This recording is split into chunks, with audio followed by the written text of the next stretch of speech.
The Silence of Apollo. A special thank you to Alexis Garcia for this incredible story idea. Make sure to let us know what conspiracy theories you would like to see covered next. Now, let's begin tonight's story. I need you to understand something before I tell you what I found. This isn't a conspiracy theory. This isn't some internet rabbit hole I fell down at 3 a.m.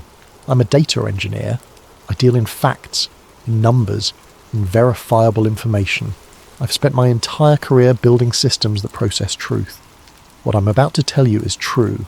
Every word, every document, every timestamp. And when you finish reading this, you'll understand why I can never use my real name again. Why I've routed this through 7 proxy servers across 4 continents.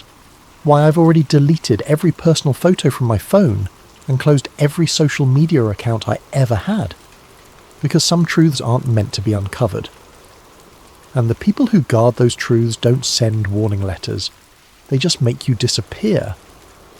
My name doesn't matter anymore. What matters is what I saw, what I heard, what I can never unsee. This is the story of why humanity hasn't returned to the moon in over 50 years, and why we never will. Part 1. The Access I Should Never Have Had. October 2018, Houston, Texas. I was 32 years old, 6 years out of MIT with a degree in computational imaging systems, and I'd just landed the contract of a lifetime. Well, that's what I thought at the time. Now I understand it was more like winning a lottery where the prize is a bullet with your name on it. The email came from a NASA subcontractor called Applied Aerospace Analytics. AAA they called it. Small firm, maybe 20 people, tucked into an unremarkable office building in Clear Lake, right in NASA's backyard. They needed someone with experience in machine learning image enhancement and historical data restoration. The project seemed straightforward enough. NASA was digitizing their entire archive of Apollo mission telemetry. Decades of data, thousands of hours of audio, millions of images, all slowly degrading on magnetic tapes in climate-controlled storage facilities. They wanted it preserved, enhanced, and made searchable for researchers and the public. Think of it like restoring old family photos, my contact told me during the phone interview. His name was Marcus Webb, project coordinator, pleasant voice, probably in his 50s. Except these family photos are humanity's first steps on another world. We're using new AI upscaling techniques to pull details from the original source material that weren't visible in the 1960s and 70s. You'd be working with cutting-edge technology on historically priceless material. I signed the contract 3 days later. The clearance process took another 2 months. Background checks, financial records, interviews with former colleagues and professors.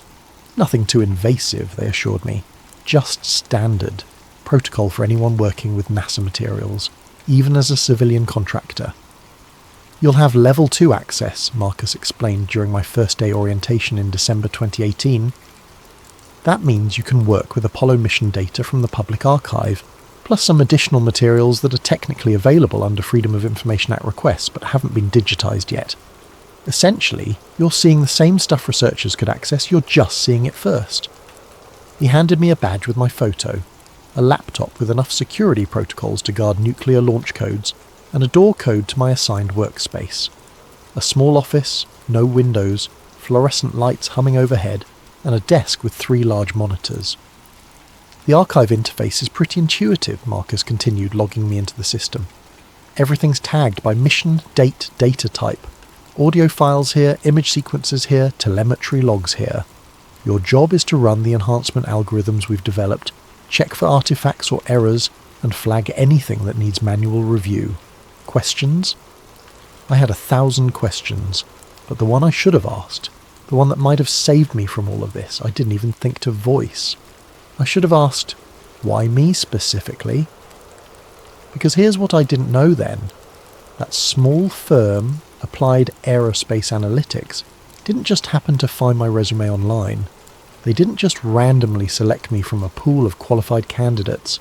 I was chosen, carefully, deliberately, by people who needed someone with my exact skill set, someone with just enough clearance to access what they wanted found, but not enough clearance to recognise what they were really looking at. I was a tool, a very specific instrument, designed to trip a wire that had been waiting to be tripped for 47 years. The first month was exactly what they'd promised. Fascinating work, tedious but rewarding.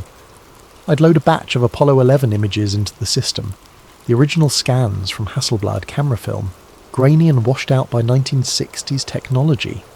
Then I'd run them through our neural network, trained on thousands of high-resolution lunar images from more recent missions. The results were stunning. Footprints in lunar regolith that looked like they'd been photographed yesterday. The American flag, stars and stripes crisp against the black sky. Buzz Aldrin's gold visor reflecting Neil Armstrong and the lunar module. I enhanced images from Apollo 12, 13, 14, 15, 16. Thousands of them.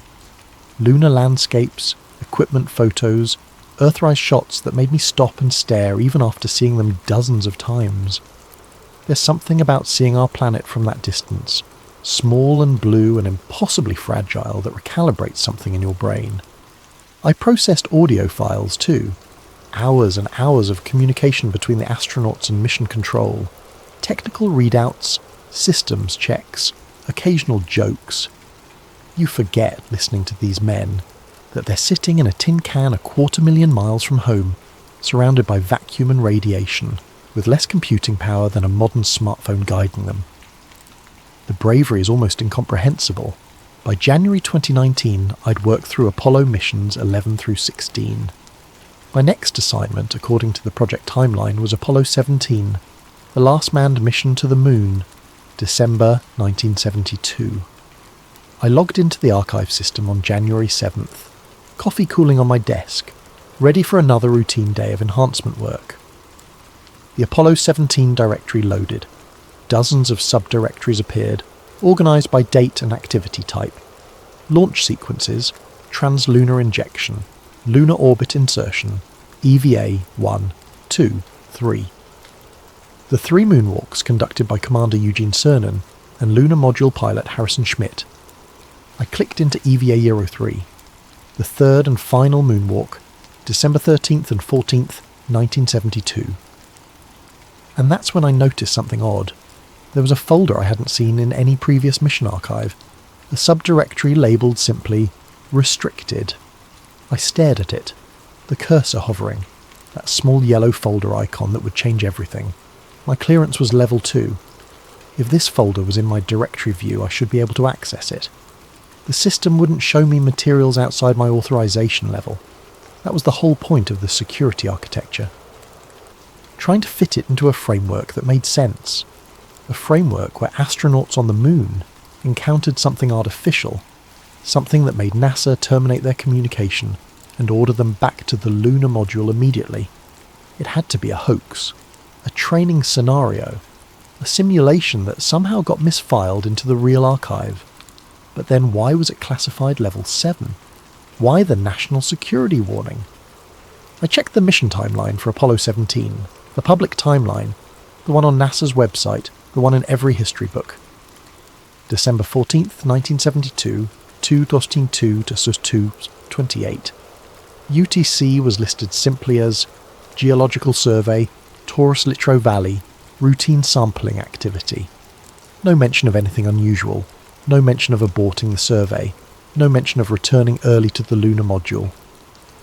But I had the audio, I had the transcript, I had evidence that those 6 minutes happened very differently than the official record claimed. I should have closed the file, deleted it from my local cache, walked away and pretended I'd never seen it. But I didn't, because I'm a data engineer, and when data doesn't match, when the pattern breaks, that's when things get interesting. That's when you dig deeper. Part 2, The Silence After Apollo. I didn't tell anyone what I'd found. Not Marcus, not my wife, not my college roommate who I still played online games with every Thursday night. Some instinct kept me quiet.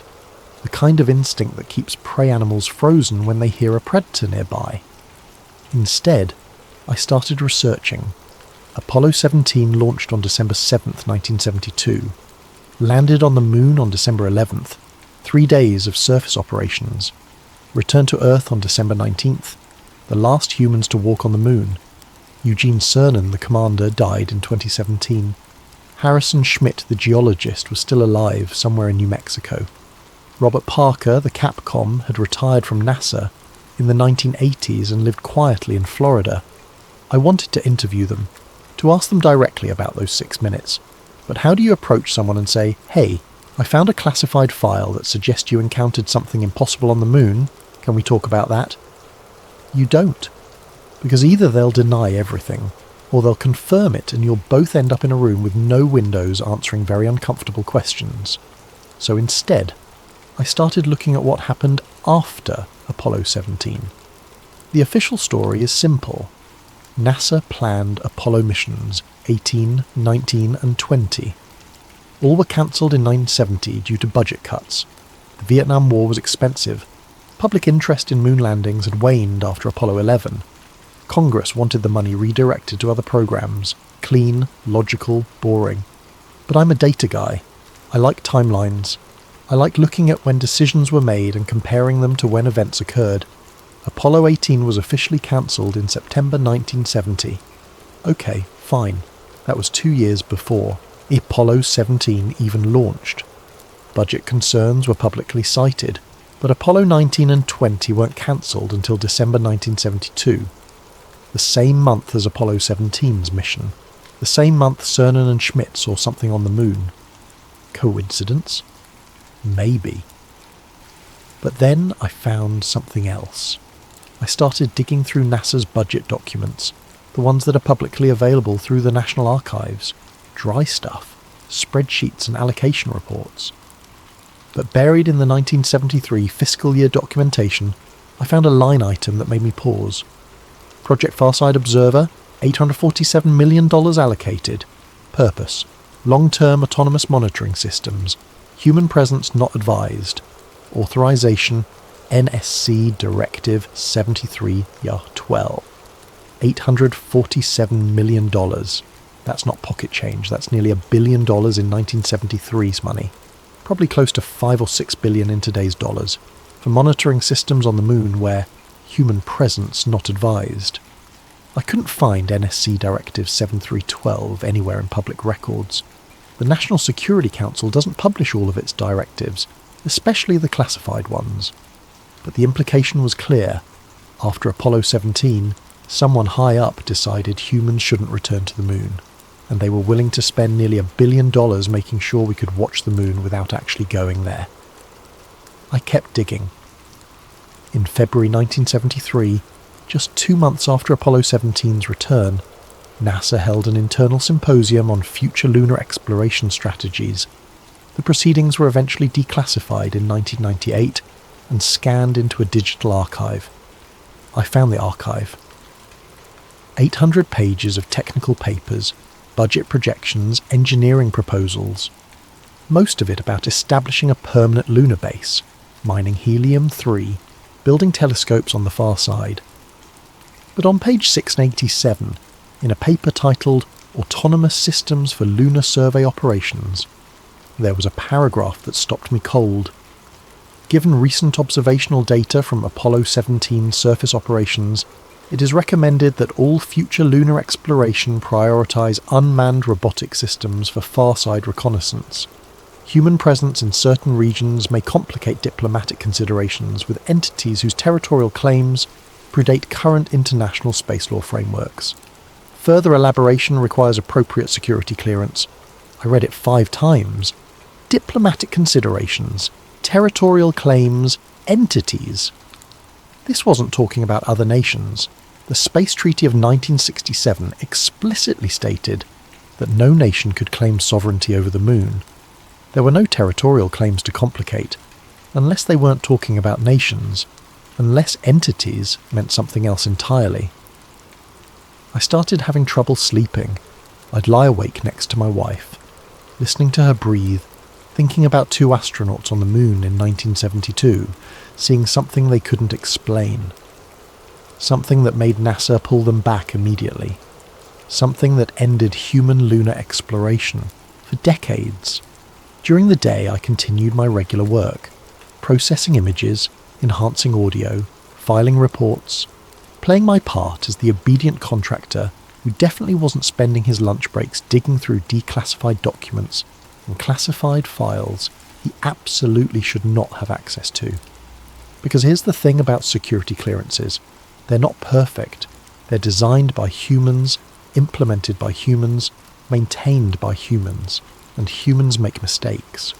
Whoever set up my access permissions made a mistake. They gave me level 2 clearance, which should have restricted me to public archive materials, but somewhere in the configuration, a checkbox got checked wrong, or a directory permission got set too broadly, and I had read access to level 7 materials. Just read access. I couldn't delete anything, couldn't modify anything, couldn't even copy files outside the secure network, but I could see them, and I could take notes, lots and lots of notes. In late January 2019, I found the Soviet file. It was in a database of declassified KGB documents, material released after the fall of the Soviet Union, translated and digitized by the CIA in the 1990s. Most of it was spy thriller stuff, dead drops, coded messages, surveillance reports on American targets. But there was one file that caught my attention. A memorandum dated October 1965, written by a Soviet physicist named Viktor Volkov. He was analysing photographs from the Luna 3 mission, the first spacecraft to photograph the far side of the moon back in 1959. The memo was marked Osoboy Vazhnosti, special importance, it read. Comrades, I must report anomalous findings in Luna 3 photographs, specifically image L3-1488 far side 07. The formation at coordinates 179 degree, 8.3D Grunnen displays geometric regularity inconsistent with natural lunar geology. Angular symmetry measures 89.7 degrun and 90.2 degrun respectively.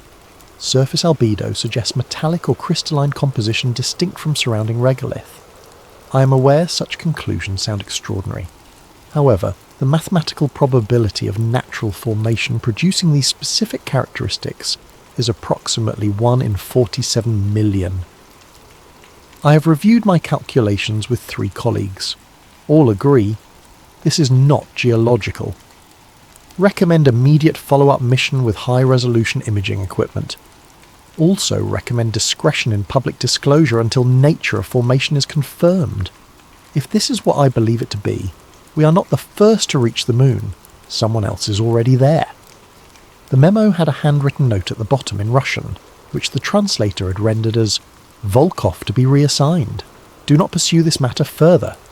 Korolev, Sergei Korolev, the Soviet Union's chief rocket designer, the man who put the first satellite, the first man, into space. He shut down the investigation. The Soviets found something on the moon in 1959 and buried it, just like NASA found something in 1972 and buried it. 2 rival superpowers in the middle of the space race, competing for dominance, for prestige, for strategic advantage, both capable of using any discovery as propaganda, as proof of superiority, unless the discovery was something neither side wanted to publicise, something that terrified them both into silence. I thought about the timeline. Luna 3 photographed the far side in 1959. The space race intensified through the 1960s, both sides racing to land humans on the moon first, but not on the far side. Nobody tried to land on the far side, not the Soviets, not the Americans. Every landing was on the near side, the side facing Earth, the side we can always see. Why? The official answer: communication. You need line of sight to Earth for radio contact. Landing on the far side would cut you off, make command and control impossible. But that's a solvable problem. You can put relay satellites in lunar orbit. China did exactly that in 2019 with their Chang'e 4 mission. So why didn't we solve it in the 1960s and 70s? We had the technology, we had the motivation, we had the funding, unless we had something else, something more important than technology or funding. We had a reason to stay away. Part 3. China breaks the stalemate, January 3rd, 2019. I was eating breakfast, scrolling through news on my phone, when I saw the headline, China makes history, first landing on moon's far side. Chang'e 4, a Chinese robotic lander, had successfully touched down in the von Karman crater, located in the South Pole Aitken Basin, the far side of the Moon, the side we never see from Earth, the side nobody had ever landed on in 60 years of space exploration. I nearly choked on my coffee. The article was celebratory, a triumph of Chinese space engineering. President Xi Jinping called it a great feat of technological innovation. NASA released a congratulatory statement. The European Space Agency praised the accomplishment, but I was looking at the details beneath the celebration. No live feed from the landing, all video released hours after the fact, carefully edited. No press conference with the mission team, just prepared statements and pre-recorded footage. The rover, U-22, began exploring the crater floor. But its route was never shown in real time. Daily updates consisted of selected images and sanitized descriptions. Rover investigating geological formations, all systems nominal. It was too controlled, too careful. For a mission that should have been a massive propaganda victory, China was being remarkably quiet about the details. I went to work that day but couldn't focus. I kept thinking about Chang'e 4 rolling across the far side, its cameras seeing things we'd deliberately avoided looking at for decades. During lunch, I did something I knew was dangerous. I used my clearance to search NASA's internal communication databases for any mention of Chang'e 4 that wasn't public. I found a memo dated January 4th, 2019, day 2 of the Chang'e 4 mission, from James F. Bridenstine, NASA Administrator, to redacted, 47 recipients. Subject, Observer Protocol, Chang'e 4 mission. Classification, Umbra colleagues. As you're aware, the CNSA has successfully landed a probe on the lunar far side. While we have publicly offered congratulations, I want to emphasise the critical importance of monitoring this mission through all available intelligence channels. Project Farside Observer assets are to maintain continuous surveillance of Chang'e 4 operations. Any deviation from publicly stated mission parameters must be reported immediately through critic channels. We are in communication with PRC liaisons through established back channels. They have been reminded of the protocols established under the 1979 bilateral agreement regarding lunar surface activities. Should Chang'e 4 encounter or approach any of the designated exclusion zones, we are authorised to intervene using countermeasures outlined in Contingency Plan Artemis 7. This is a delicate situation. The CNSA knows what they are potentially dealing with. Let's hope they maintain discipline. JFB, I read it 3 times, my heart hammering. 1979 bilateral agreement between the US and China about the moon. The US and China didn't even have formal diplomatic relations until 1979, and I couldn't find any public record of any agreement about lunar activities between the two nations. But apparently one existed, an agreement with protocols, with exclusion zones, with contingency plans. What were they excluding? What was in those zones that both nations agreed to avoid?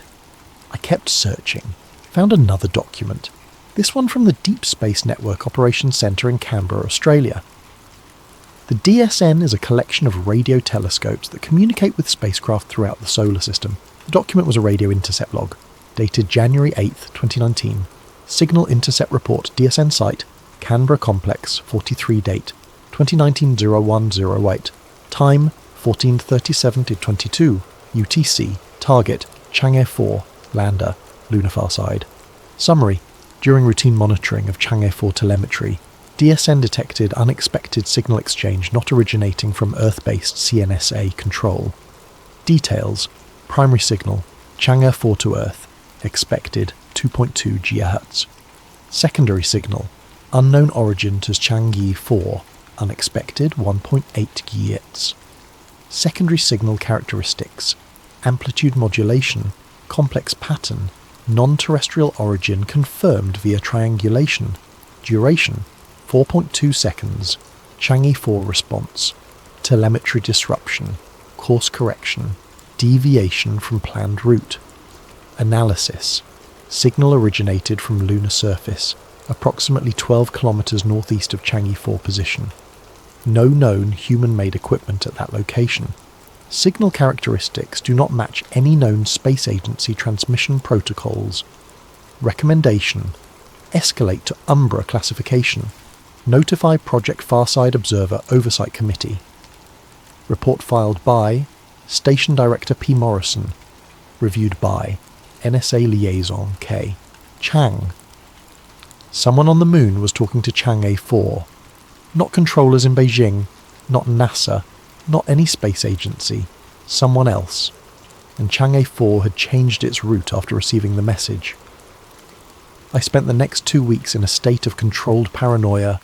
I continued my regular work, continued processing Apollo images and audio, continued filing my reports and attending my meetings. The perfect contractor, diligent and unremarkable. But in every spare moment, I was digging deeper. I found news articles about Chang'e 4's mission that, when read carefully, revealed strange patterns. The rover would be scheduled to investigate a particular crater, then suddenly change plans with no explanation. Mission updates would mention equipment calibration that delayed activities for days at a time. Photographs would be released showing the lunar surface, but always from angles that revealed nothing of the surrounding terrain. And then, in late January, the mission went silent for 11 days. No updates, no images, no scientific reports. Just a brief statement from CNSA. Chang'e 4 rover in hibernation mode during lunar night. Operations will resume after sunrise. Except lunar night and day don't work that way. The moon's day-night cycle is about 29 Earth days. Sunrise and sunset are gradual, not sudden. There was no reason for an 11-day communication blackout, unless something happened they didn't want to talk about. When Chang'e 4 resumed operations, the tone of the mission updates had changed. More formal, more careful, press conferences were cancelled, the lead scientists stopped giving interviews, and the rover's route had changed completely. It was now moving away from its original survey area, back toward the lander, staying in a tight perimeter. Like something had scared them, like they'd seen something and decided to retreat, just like Apollo 17. Part 4. The 1965 Warning. By February 2019, I was a walking bundle of suppressed terror and obsessive curiosity. I'd lost weight. I wasn't sleeping well. My wife kept asking if I was feeling okay, if work was stressing me out. I told her I was fine, just busy. Big project, lots of deadlines. I was lying. I was so far from fine, I couldn't even see fine on the horizon. Because I'd started finding more pieces, more fragments of a truth that nobody wanted assembled. I went back to Viktor Volkov, the Soviet physicist who'd analysed the Luna 3 photographs in 1965. I wanted to know what happened to him after Korolev shut down his investigation. It took some digging. Soviet-era records are messy, incomplete, deliberately obscured. But I eventually found a personnel file in a digitised KGB archive. Viktor Volkov, born 1931 in Leningrad. Graduated with honours from Moscow State University 1953. Doctorate in Astrophysics 1957. Recruited to the Soviet space program 1959. Worked on lunar missions, Vostok program, Soyuz development. In 1965, after submitting his report on the Luna 3 anomaly, he was reassigned to a research facility in Siberia, officially studying atmospheric radiation effects on communication systems. Translation: they buried him in a nowhere posting where he couldn't cause trouble. He died in 1982. Liver failure. He was 51. But here's the interesting part. In 1979, 4 years before his death, Volkov published a paper in an obscure Soviet scientific journal. The paper was about radio signal propagation through the ionosphere. Dry, technical stuff. Except buried in the paper's appendix, disguised as a footnote about signal interference patterns, was this paragraph. It should be noted that certain frequency ranges, particularly 1.8 to 2.2 GHz, exhibit anomalous behaviour when directed at specific lunar surface coordinates. The author has observed consistent signal reflection patterns from coordinates 179 FUSD 8.3 Diguen that cannot be explained by natural geological formations. Further investigation is recommended, though institutional resistance to such investigation remains a significant obstacle. Those were the same coordinates from his 1965 memo. The location on the moon where he'd identified an artificial structure. 14 years later, he was still trying to tell someone, still trying to get someone to pay attention. Nobody did, or maybe somebody did, and that's why he died 3 years later of sudden liver failure at 51.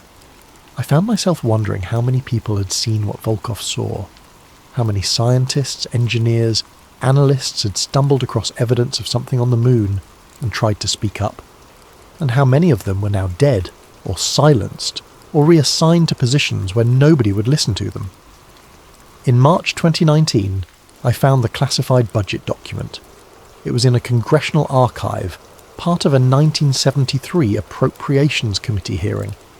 Most of the hearing was public record, debates about NASA funding, discussions of post-Apollo programs, arguments about whether the space shuttle was financially viable, but there was a section marked Executive Session, Classified Testimony. Just to note that certain witnesses had testified in closed session, and that their testimony remained sealed. I couldn't access the testimony itself. That was still classified 50 years later.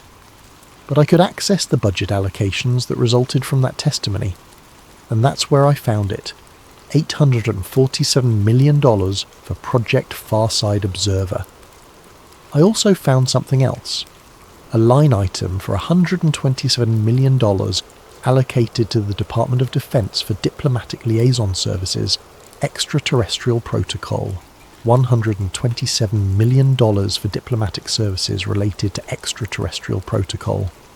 In 1973, before we'd sent probes to Mars, before Voyager launched, before we'd found evidence of water on Europa or methane on Titan, before we had any reason to develop extraterrestrial protocol for anything. Unless we'd already made contact, unless we already knew we weren't alone. I printed out everything I could, smuggled my notes out of the office in my laptop bag, piece by piece, week by week. I knew I was breaking every rule in my contract, knew I was probably committing several federal crimes, but I also knew I might not have much time. Systems like the one I was exploiting don't stay exploitable forever. Eventually someone reviews access logs. Eventually someone notices that a civilian contractor has been poking around in files he shouldn't even know exist. In April, I found the final piece. It was a joint NSA-NASA directive dated March 9, 1973. Just 3 months after Apollo 17 returned. Just 2 months after the last Apollo missions were cancelled. The classification was ultra-black, which is above top secret, above sensitive compartmented information. The kind of classification reserved for intelligence sources, military operations, nuclear weapon designs, and hidden moon occupants, apparently. The document was titled Protocols for Lunar Surface Observation and Non-Interference. It was 18 pages long. I read all 18 pages with my hands shaking so badly I could barely hold the mouse. The document laid out rules, explicit, detailed rules for human activity on and around the moon. Rule 1. All human lunar surface operations restricted to near-side designated zones, followed by a list of coordinate ranges. Rule 2. No human landing operations within 500 kilometres of far-side exclusion zones, followed by another list of coordinates, all on the far side. Rule 3. All robotic missions to excluded areas must maintain minimum distance of 50 kilometres from designated structures. Structures, plural. Rule 4. No direct communication attempts with observed entities. All contact to be mediated through designated liaison channels. Rule 5. In the event of unexpected encounter, as occurred during Apollo 17 EVA-03, immediate withdrawal is mandatory. No photographic or video documentation to be retained. Verbal communication restricted to mission essential information. The document went on. Pages of technical specifications, communication protocols, emergency procedures, and then, on page 16, the section that made my blood freeze. Background and justification. The structures observed on the lunar far side, designated FSO-1 through FSO-7, have been confirmed as artificial in origin through multiple imaging sources spanning 1959-1972. Spectroscopic analysis indicates material composition inconsistent with lunar or terrestrial geology. Mobile entities, designated FSO Mobile Alpha, through FSO Mobile Delta, have been observed on 12 separate occasions by US and Soviet imaging assets. Movement patterns suggest deliberate intelligent behaviour. Initial contact occurred during Apollo 17 surface operations on December 14, 1972, when crew members observed FSO Mobile Beta at close range. The entity withdrew when crew members approached. Subsequent communication from FSO Mobile Beta to Mission Control via unknown transmission method conveyed the following message: observation permitted, disturbance prohibited, contact refused. Analysis by NSA linguistic specialists suggests communication was initiated in English but transmitted through no known electromagnetic medium. The method of transmission remains unexplained. Based on this communication and subsequent diplomatic exchanges through secure back channels, the following conclusions have been reached. 1. The entities responsible for the lunar farside structures have maintained presence on the Moon for an indeterminate period, possibly centuries or longer. 2. These entities do not wish direct contact with human beings but tolerate remote observation. 3. These entities possess technological capabilities significantly in advance of current human capacity, including but not limited to faster-than-light communication, gravity manipulation, and energy generation through unknown means. 4. These entities have not demonstrated hostile intent, but have made clear that certain boundaries must be respected. 5. Violation of these boundaries may result in consequences the United States is not prepared to address militarily or diplomatically. Recommendation: all future human lunar surface operations to be restricted to near-side safe zones. Farside exploration to be conducted exclusively through robotic assets maintaining appropriate exclusion distances. No public disclosure of entity presence is advised, as such disclosure would likely create panic and could compromise delicate diplomatic equilibrium. The document was signed by 17 officials: NASA Administrator James Fletcher, NSA Director Lou Allen, Secretary of Defense Elliot Richardson, National Security Advisor Henry Kissinger, and President Richard Nixon.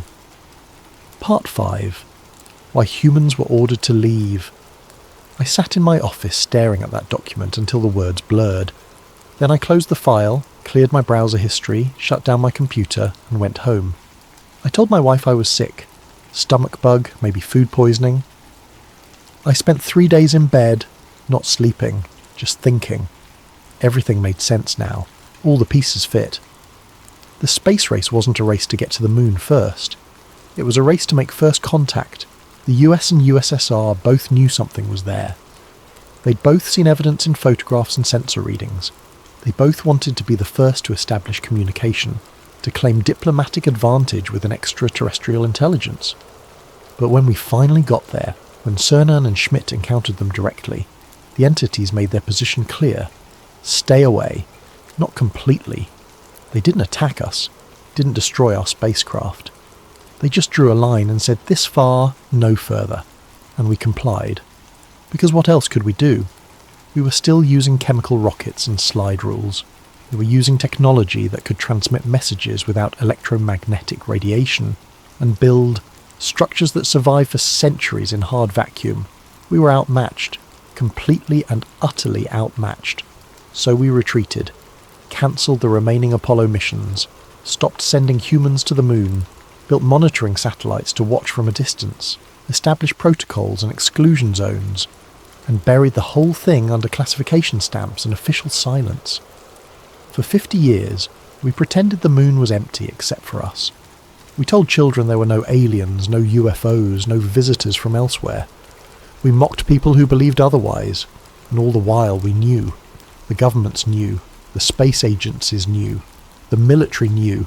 They were up there, right above our heads, 240,000 miles away, living on the far side, watching us, tolerating us, as long as we followed the rules. I spent the next week trying to decide what to do. I could go public, upload everything to WikiLeaks or some journalist's encrypted Dropbox. Watch the world lose its mind as evidence of extraterrestrial intelligence on the moon spread across the internet. But would anyone believe it? Or would I just be another conspiracy theorist? Another crazy person ranting about aliens and cover-ups? And even if people believed me, what then? Worldwide panic, government crackdowns, the entities on the moon deciding we couldn't be trusted with even limited access anymore? Or worse, people like me start disappearing. Suicides, car accidents, sudden heart attacks, the machinery of state secrecy grinding away at anyone who threatened to expose the truth. I thought about Viktor Volkov, dead at 51. I thought about how many others might have tried to speak up and been silenced. I thought about my wife, my family, the life I'd built, and I realised I was trapped. Telling the truth would destroy me. Keeping silent would destroy me in a different way. So I'm doing this instead, writing it all down, encrypting it, distributing it through anonymous networks, setting it up to publish automatically if I don't check in regularly. Dead man's switch. If I disappear, this goes public. If I die in some convenient accident, this goes public. If I get arrested on sudden terrorism charges or tax evasion or whatever excuse they invent, this goes public. Maybe that's enough. Maybe knowing the truth is out there, held by someone who won't stay silent, is enough to keep me alive. Or maybe I'm already dead and just don't know it yet. Epilogue. The truth that can never be confirmed. It's April 2019 as I write this. Chang'e 4 is still operating on the far side, though it stays in a carefully restricted area now, well away from the exclusion zones. NASA has announced the Artemis program, promising to return humans to the moon by 2024. But look at the Artemis landing sites. All on the near side, all in safe zones, all carefully chosen to avoid any chance of unexpected encounters. We're going back to the moon, but only to the parts we're allowed to visit. Russia announced plans for Luna 25, their first moon mission in decades, also landing on the near side. India's Chandrayaan missions, near side. Every nation with a space program is suddenly interested in the moon again, and every single one of them is staying on the near side in the safe areas, within the boundaries, because they all know. Maybe not everyone in their space agencies, maybe not everyone in their governments, but the people at the top, the ones making decisions, they know. The moon is occupied, we are tolerated, we are watched, and we will never, ever go to the far side. Not with humans, not if we want to maintain the fragile peace that's existed since 1972. I don't know what I expected when I took that contract with NASA. Probably just a cool job, a good story to tell at parties, some professionally enhanced historical images to put on my resume. I didn't expect to become the keeper of a secret that could reshape human civilization. I didn't expect to spend every night wondering if tomorrow is the day they come for me. I didn't expect to learn that we are not alone, have never been alone, and that the entities sharing the moon with us have decided we're not ready for contact. Maybe they're right. Maybe humanity isn't ready. Maybe if the truth came out tomorrow, it would cause exactly the kind of chaos and violence the classified directives warned about.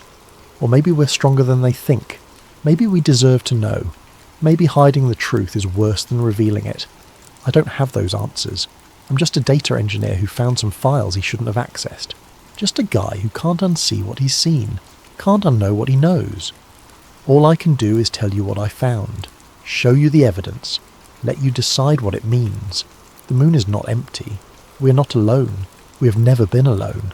And that is why we stopped going to the moon in 1972 and why every mission since has carefully avoided the far side. Because on the far side, in the ancient craters and the dark valleys, something else lives. Something that was there long before us. Something that permits us to visit, but only on their terms. They're watching us, right now, as you read this, looking down from the far side, waiting. For what? I don't know. Maybe for us to grow up.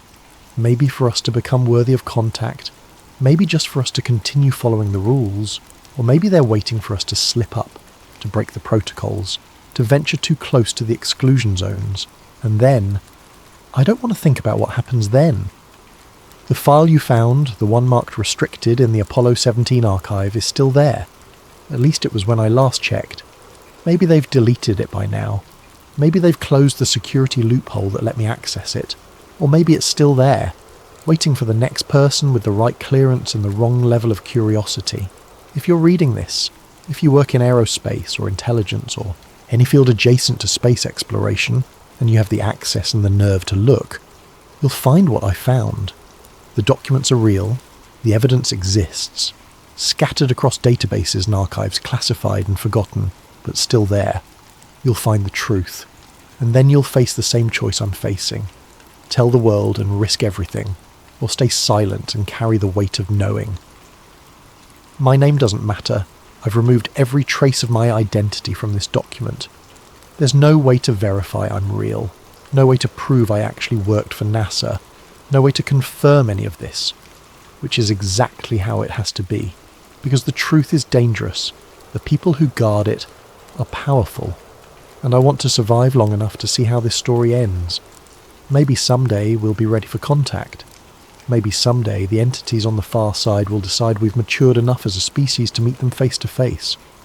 Or maybe they'll just keep watching, keep waiting, keep enforcing their boundaries, and we'll keep pretending the moon is empty, keep launching missions to the near side only, keep maintaining the polite fiction that we're alone. Either way, now you know the truth. The moon is occupied. We were told to leave, and we left. That's the silence of Apollo, not the silence of empty space, but the silence of obedience, the silence of fear, the silence of a species that went to the moon, encountered something greater than themselves, and decided that some truths are too dangerous to tell, until someone tells them anyway. Consider this my testimony, my evidence, my message in a bottle, thrown into the digital ocean, hoping someone finds it, hoping someone believes it, hoping it matters. The moon is not what we think it is, and neither are we. Remember that, next time you look up at night. Remember that someone is looking back from the far side, always watching, always waiting, always there.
Before we dive into tonight's story, I want to give a thank you to Don Welsh for this incredible video suggestion. The Tetris conspiracy is one of those rabbit holes that just keeps getting deeper the more you dig. If you have ideas for future videos, please drop them in the comments below. I read every single one. And if you enjoy these deep dives into the mysteries that keep us awake at night, make sure to hit that like button and subscribe to Sleep Theories. Trust me, after tonight's story you might need something to help you sleep. Now, let me tell you about the package that changed everything, and how a simple children's game became the key to understanding one of the Cold War's most carefully buried secrets. I never thought I'd be pulled into a Cold War ghost story. My life was ordinary. A freelance researcher with a small apartment, a dying houseplant, and a Netflix subscription that got more use than my gym membership. I wrote articles about obscure historical events for online magazines that paid just enough to keep the lights on. Nothing exciting, nothing dangerous. But then the package arrived. It came on a Tuesday morning in March, delivered by a courier service I'd never heard of, Meridian Express. The driver was nervous, constantly checking his phone, and he made me sign 3 different forms before he'd hand over the manila envelope. No return address, just my name written in careful block letters across the front, Elena Vasquez, personal and confidential. Inside, I found documents that shouldn't have existed. Soviet-era memos with Cyrillic letterheads, computer printouts from the 1980s, and scientific papers that looked like they'd been smuggled out of some classified archive. But it was the photograph that made my hand shake. A Polaroid. Faded and slightly yellow around the edges. The image showed a group of men in thick sweaters standing around what looked like an early computer terminal. The setting was clearly academic.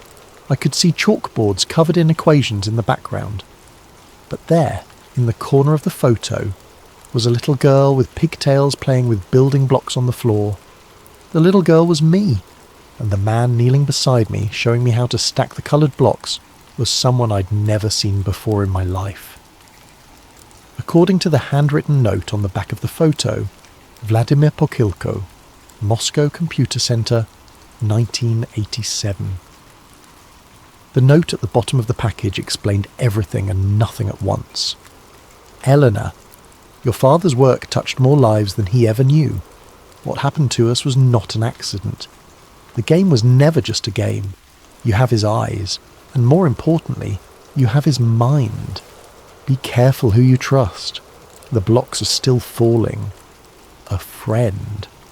I sat in my kitchen for 20 minutes staring at that photograph. My father, Dr. Miguel Vasquez, had been a computer scientist who'd worked on early artificial intelligence research in the late 1980s. He died when I was 12, a heart attack, sudden and unexpected. But I remembered him telling me stories about his work, about trips to conferences where brilliant minds from around the world shared their discoveries. One story in particular came flooding back. He'd told me about a simple game that had captured the imagination of everyone who played it. 7 shapes, falling from the sky, fitting together like pieces of an impossible puzzle. The most beautiful thing about mathematics, he'd said, is that even chaos follows patterns. That game proves it. He'd been talking about Tetris. I'd never connected those childhood stories to the global phenomenon Tetris became. But as I looked at that photograph, as I saw myself playing with blocks while Vladimir Pokhilko watched, I realised I hadn't stumbled into this mystery. I'd been born into it. The package wasn't a random delivery, it was an inheritance. And according to what I was about to discover, it was also a death sentence. The first thing I learned about Tetris was that everything I thought I knew was wrong. Most people believe the story goes like this. In 1984, a Russian programmer named Alexei Pajitnov created a simple puzzle game while working at the Moscow Academy of Sciences. The game was so addictive that it spread through the Soviet Union like wildfire, eventually making its way to the West, where it became one of the most successful video games of all time. A beautiful story of creativity triumphing over Cold War tensions, but my father's notebooks told a different story. I found them 3 days after receiving the package, hidden in a storage unit I'd inherited but never bothered to visit.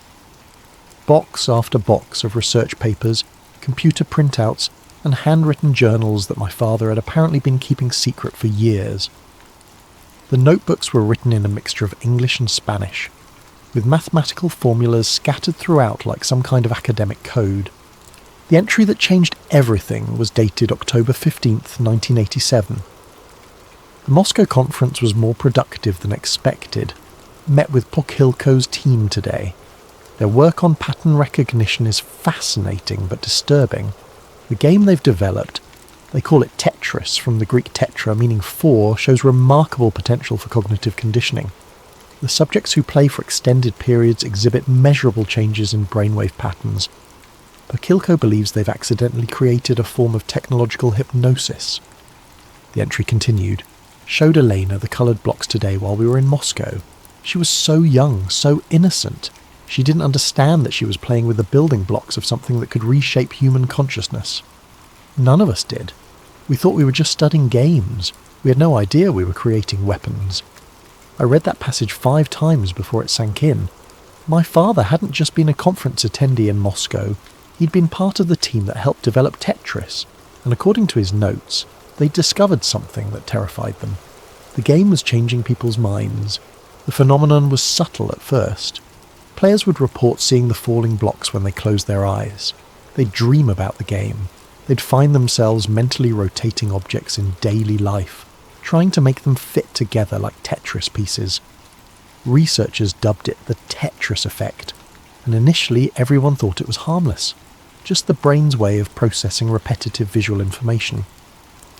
But my father's notes suggested something much more sinister. The Tetris effect wasn't just visual persistence, it was cognitive rewiring. Players were being conditioned to think in patterns, to seek order from chaos, to derive satisfaction from solving problems that had been specifically designed to trigger dopamine release. In other words, Tetris was a mind control experiment disguised as entertainment. My father's final entry about the Moscow project was dated November the 3rd, 1987. Had to leave the conference early. Bakilko pulled me aside yesterday, said things were getting dangerous. The KGB has taken interest in our research. They don't see Tetris as a game. They see it as a tool for psychological manipulation. Military applications, civilian control. I'm bringing Elena home tomorrow. Some discoveries are too dangerous to pursue. That was the last mention of Tetris in my father's notebooks for over a decade, but I knew the story didn't end there. Because if it had, I never would have received that package. Someone wanted me to know what really happened to Tetris. More importantly, they wanted me to understand what had happened to the people who'd helped create it. And as I was about to discover, very few of those people were still alive. Robert Maxwell died on November 5th, 1991, but the circumstances of his death were so bizarre that conspiracy theorists are still debating them today. The media mogul and publisher was found floating in the Atlantic Ocean near the Canary Islands, having apparently fallen overboard from his luxury yacht, the Lady Ghislaine. Some called it suicide, others suspected murder. But almost nobody connected his death to a simple puzzle game. Almost nobody. Among my father's papers, I found a folder labelled Maxwell Correspondence 1990 to 1991. Inside were photocopies of letters that revealed a side of Robert Maxwell's business empire that had never made it into the history books. Maxwell hadn't just been interested in newspapers and publishing. He'd been deeply involved in the international licensing of Soviet software, including games. The letter that caught my attention was dated March 18th, 1991. Dear Dr. Vasquez, I hope this letter finds you well. As discussed during our meeting in London, I remain very interested in the psychological applications you and your Moscow colleagues discovered. The commercial success of the game has exceeded all projections, but I believe we've only scratched the surface of its potential. The pharmaceutical applications alone could be worth billions. Please reconsider your decision to withdraw from the project. Some opportunities only come once in a lifetime. R. Maxwell. Pharmaceutical applications? I read the letter 3 times, trying to understand what Maxwell could have meant. Then I found my father's reply, dated March 25th, 1991. Robert, I've made my position clear. The research we conducted in Moscow was preliminary and potentially dangerous. The cognitive effects we observed in test subjects were concerning enough to warrant ceasing all experiments. I will not be party to any attempt to weaponize this technology, regardless of the financial incentives involved. Please do not contact me about this matter again. Miguel Vasquez. But Maxwell did contact him again. The folder contained 7 more letters, each one increasingly desperate, increasingly threatening. Maxwell's final letter, dated October the 30th, 1991, just 6 days before his death, was the most chilling. Miguel, you're making a mistake that will cost both of us dearly. The people I represent are not patient. They invested heavily in this project based on the promise of the Moscow research. If you continue to refuse cooperation, I cannot guarantee your safety or that of your family. This is not a threat. It's a warning. There are forces at work here that neither of us fully understands. R.M. 6 days later, Robert Maxwell was dead. The official investigation concluded that Maxwell had either committed suicide or suffered an accidental fall from his yacht. But investigators found several unusual details that never made it into the public record. Maxwell's personal safe had been emptied before his death, and several £1 million had been transferred from his accounts to shell companies in Eastern Europe. More importantly, His yacht's security cameras had been mysteriously disabled during the exact time frame of his disappearance. I might have dismissed these coincidences if I hadn't found one more document in my father's files. A newspaper clipping from the London Times, dated November the 7th, 1991. Someone had highlighted a single paragraph buried deep in the article about Maxwell's death. Among Maxwell's personal effects recovered from the yacht were several computer disks labelled Project Tetris, and a notebook containing what appeared to be psychological research notes. These items have been turned over to British intelligence for investigation. Project Tetris. My father had never mentioned any project by that name, but the connection was obvious. Maxwell had been trying to commercialise the psychological effects that the Moscow team had discovered. He'd been working with people who had enough power and influence to make problems disappear permanently. And when Maxwell tried to back out, or perhaps demanded too much money, those same people had made him disappear too. The question that kept me awake at night was simple. If they were willing to kill Robert Maxwell, one of the most powerful media moguls in the world, what would they do to the researchers who'd actually created the technology? I was about to find out. Vladimir Pokhilko was supposed to be a success story. The co-creator of Tetris had emigrated to the United States in the 1990s and founded his own software company in Silicon Valley. He had the American dream within his grasp. A beautiful house in Palo Alto, a loving wife, 2 children, and the promise of financial success from his work on one of the world's most popular games. On September 22nd, 1998, police found Vladimir Pokhilko, his wife Elena, and their 12-year-old son Peter dead in their home. The official report concluded that Pokhilko had murdered his family before taking his own life, driven to madness by financial pressures and the stress of a failing business. But the evidence never quite added up. Among the documents in the package I'd received was a police report that had supposedly been sealed. The details painted a picture that was much more complex and disturbing than the official story suggested. Pokhilko had been found with multiple stab wounds, which was unusual for a suicide. His wife and son showed signs of struggle, but there was no evidence that Pokhilko had been physically capable of overpowering both of them. Most importantly, neighbours reported seeing unfamiliar cars in the area during the days leading up to the deaths. But it was the contents of Pokhilko's home office that revealed the truth. According to the police inventory, investigators found dozens of pages of handwritten notes in Russian, all apparently burned in the fireplace except for fragments that had escaped the flames. The few readable pieces contained references to psychological experiments, Moscow protocols, and behavioural modification through repetitive stimulus. One fragment preserved in the police file was particularly chilling. The game was never the goal. The game was the delivery mechanism.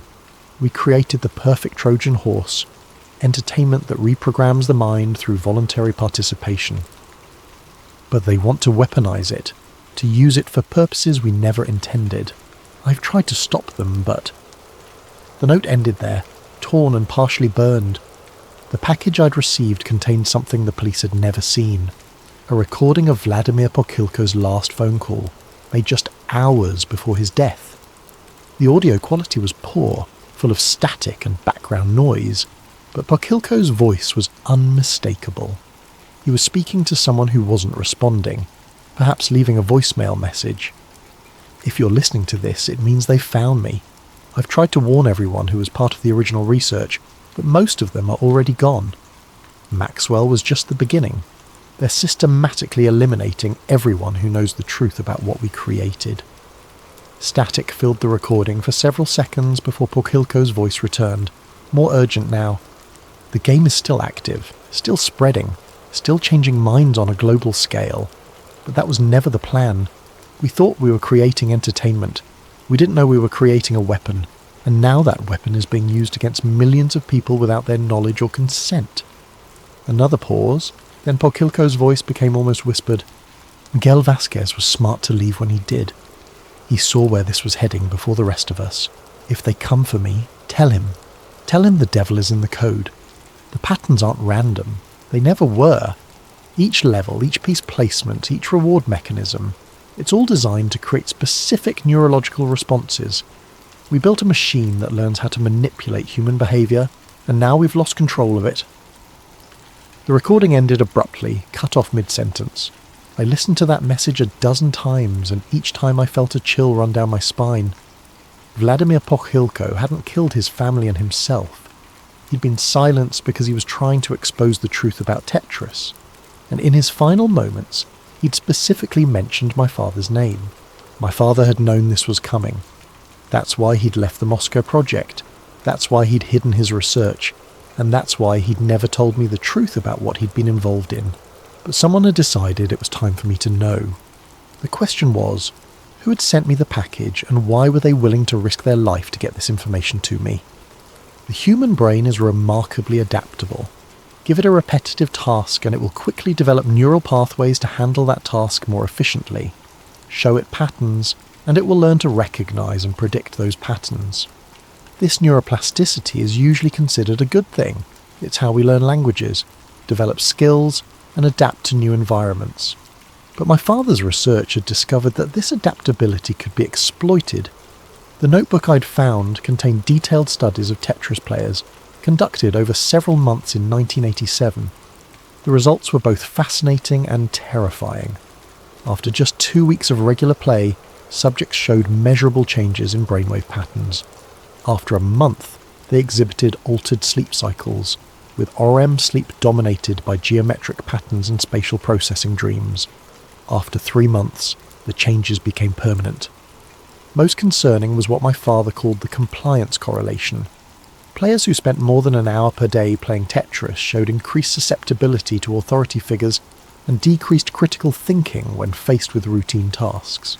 They became, in his words, more comfortable with imposed order and less likely to question systematic control. The implications were staggering. Tetris wasn't just addictive in the conventional sense. It was literally rewiring players' brains to be more compliant, more accepting of external control, more willing to find satisfaction in repetitive, meaningless tasks. It was the perfect tool for social conditioning. My father's notes from October 1987 revealed the moment when he realised what they had created. Observed Eleanor playing with the coloured blocks again today. She's become obsessed with making them fit together perfectly, just like the Tetris players in our study. But when I tried to get her to stop and help with dinner, she became agitated and insisted on finishing the pattern. This is exactly the behaviour we've documented in the test subjects, an inability to abandon incomplete geometric tasks, even when more important activities require attention. The realisation hit me like a physical blow. We haven't just created a game that changes how people think. We've created a game that makes people prioritise the game over everything else in their lives. And if that principle could be applied to other activities, other systems, other forms of control... I need to get Elena away from Moscow immediately. This research needs to be buried. But the research hadn't been buried. According to the documents in the package, it had been expanded. I found copies of scientific papers published in obscure Soviet journals throughout the late 1980s and early 1990s. The authors were always different, but the research methodology was identical to what my father had documented. Studies on geometric pattern recognition and behavioural modification, experiments in visual stimulus conditioning and compliance enhancement, theoretical frameworks for large-scale cognitive influence through interactive media. The most chilling paper was published in 1992, 3 years after my father had left the project. The title was innocuous: Applications of Repetitive Visual Stimulus in Educational Software Design. But the content described a systematic program to embed Tetris-like elements into everything from children's learning games to employee training programs. The authors had figured out how to weaponize the Tetris effect, and they were deploying it everywhere. I started paying attention to the games my friends played, the apps on their phones, the casual entertainment they consumed during breaks at work. The patterns were everywhere once I knew how to look for them. Falling objects that needed to be arranged, repetitive tasks that provided small rewards at regular intervals, visual stimuli designed to trigger the same neurological responses that my father's team had first documented in Moscow. We weren't just playing games, we were being programmed. The most disturbing part was how voluntary it all seemed. Nobody was forcing people to play these games. In fact, people paid money for the privilege of having their minds reshaped. They carried the programming devices in their pockets, installed the conditioning software on their home computers, and spent hours each day voluntarily submitting to psychological manipulation. And they enjoyed it. My father had tried to stop this from happening, but he'd been just one researcher against a system that had recognised the incredible potential of what they'd discovered. The people behind Project Tetris hadn't just created a game, they'd created a blueprint for controlling human behaviour on a global scale. But there was one thing I still didn't understand. If the technology was so powerful and so widespread, why were the original researchers being killed? Why not just buy their silence with money and success? The answer, I realised, was simple. The researchers knew too much about how the system worked, and more importantly, they knew how to turn it off. Death has a way of following certain kinds of knowledge. The deeper I dug into the history of Tetris and its creators, the more bodies I found scattered across 3 decades. It started with the obvious cases, Robert Maxwell and Vladimir Pokilko, but the pattern extended far beyond the famous names. Dr. Alexei Gerasimov, one of the original Moscow researchers, died in a car accident in 1994. Professor Marina Volkov, who had studied the psychological effects of geometric puzzles, succumbed to a sudden illness in 1996. Viktor Briabrin, who helped program the first version of Tetris, was found dead in his apartment from an apparent gas leak in 2001. Each death had a plausible explanation. Car accidents happen, people get sick, gas leaks occur. But when I mapped out the timeline and cross-referenced it with the documents in the package, a clear pattern emerged. Everyone who had intimate knowledge of the psychological research behind Tetris was dying at a rate that defied statistical probability. The folder labelled Casualty Report contained obituaries, newspaper clippings and death certificates for 47 individuals connected to the original Moscow project or its subsequent developments. 47 people, dead over the course of 20 years, with an average age of death significantly lower than the general population. But it was the method of elimination that revealed the true sophistication of whoever was behind this. No obvious assassinations, no suspicious murders that would attract media attention. Just a steady stream of accidents, illnesses and suicides that could be explained away individually but formed an unmistakable pattern when viewed collectively. My father had been scheduled to die in 1999, according to a handwritten list I found tucked into one of the folders. His name was crossed out with a note. Natural causes, heart attack 1991. No further action required. He'd escaped the systematic elimination by dying of natural causes before they could get to him. The irony was bitter. My father's weak heart had probably saved his life by ending it, before his knowledge became too dangerous to ignore. But I was still alive, and according to the documents, I'd inherited not just my father's research, but also his place on their list. The package had been sent to me by someone who signed themselves only as Deep Throat, an obvious reference to the Watergate informant. But their identity wasn't as important as their warning. Elena, by now you understand what your father was involved in. What you may not realise is that the project never ended. Tetris was just the beginning. The technology has evolved, been refined and deployed on a scale your father never could have imagined. Every social media app, every casual game, every productivity program contains elements of the original Moscow research. Humanity is being systematically conditioned for compliance, and most people don't even realise it's happening. The original researchers are being eliminated not because they might expose the project, but because they know how to reverse its effects. Your father's notebooks contain algorithms that could potentially deprogram the conditioning, but only if someone with the right knowledge could implement them. That's why they want you dead.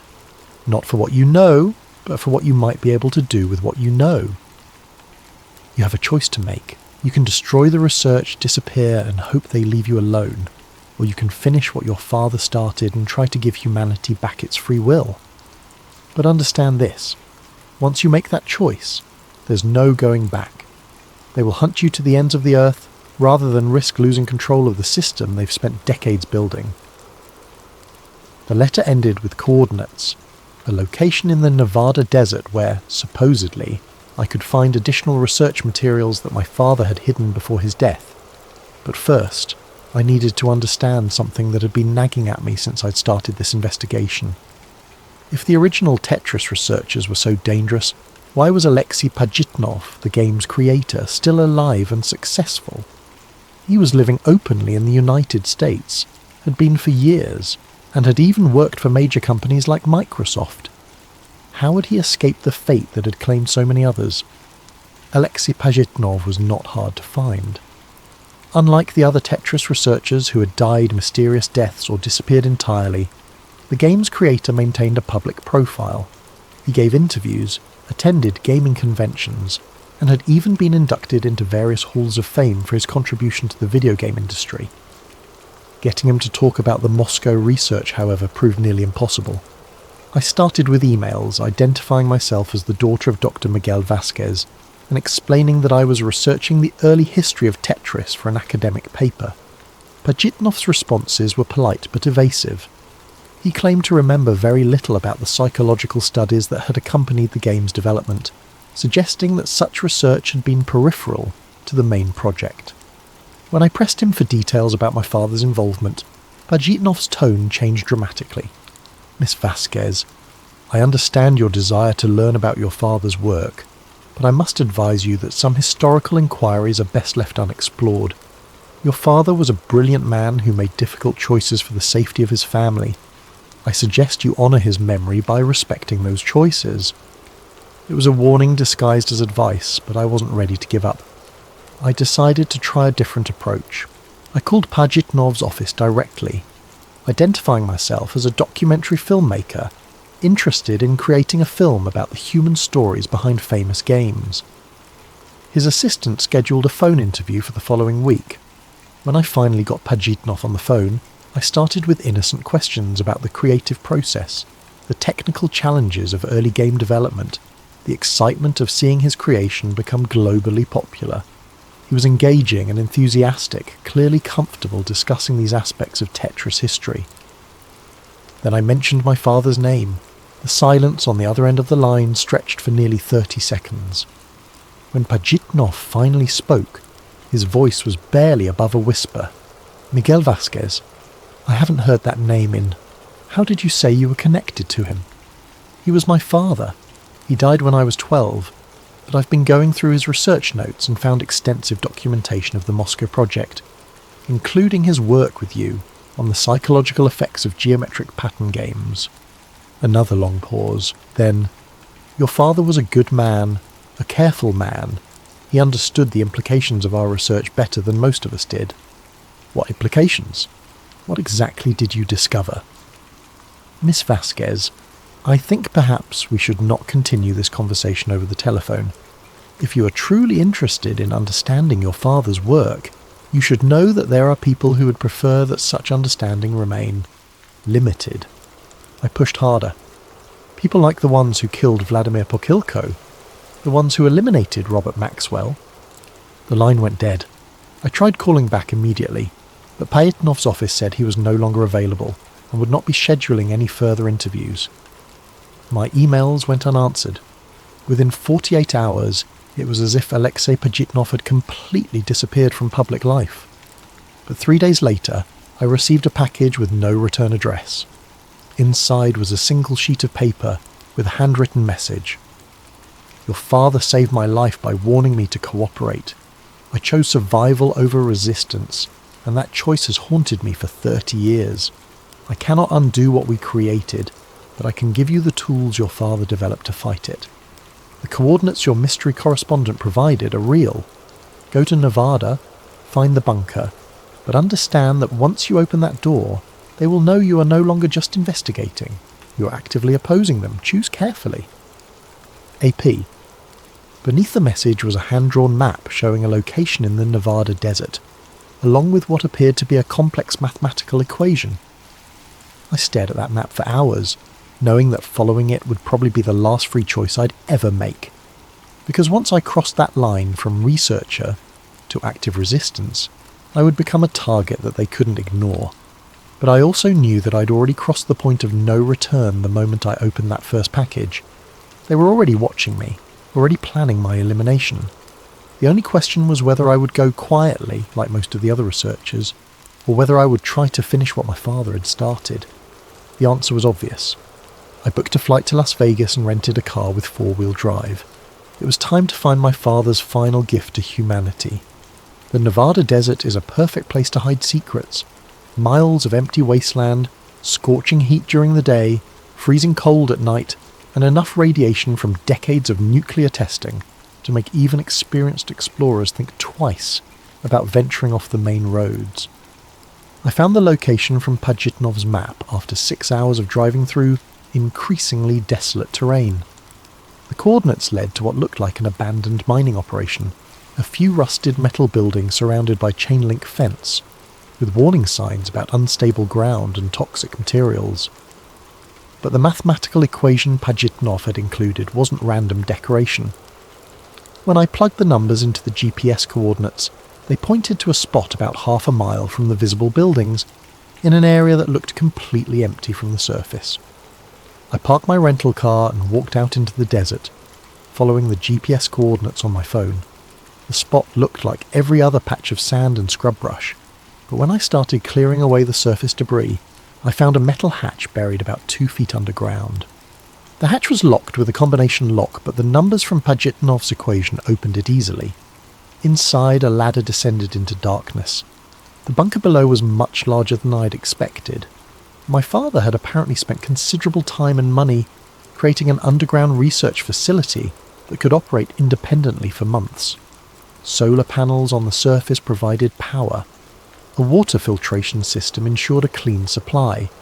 And most importantly, the space was completely isolated from any electronic surveillance or communication networks. It was the perfect place to work on something that you didn't want the rest of the world to know about. My father's final research filled dozens of filing cabinets. The documents revealed the full scope of what he'd been working on during the years after he left Moscow. He hadn't abandoned the Tetris research. He'd been developing countermeasures. The folders were labelled with titles like cognitive deprogramming protocols, neural pattern disruption algorithms, and therapeutic applications of anti-Tetris technology.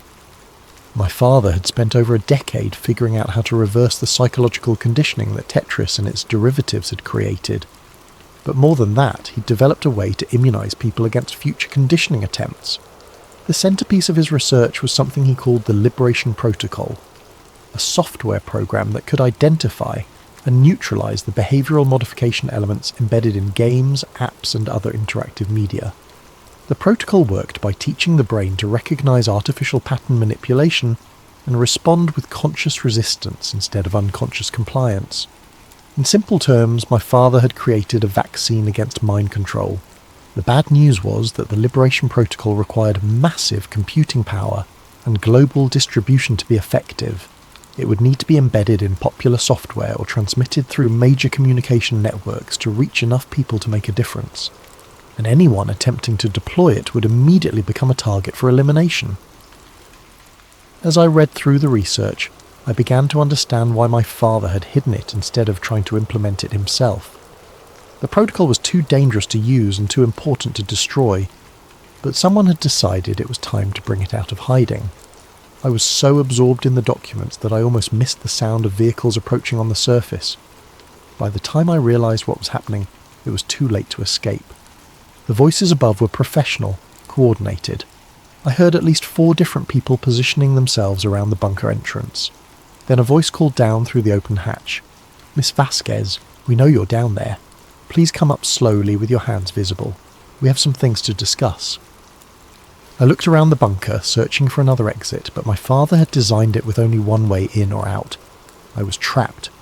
But as I gathered up the most important documents and prepared to face whatever was waiting for me on the surface, I realised something that gave me hope. They hadn't killed me on sight. That meant they needed something from me.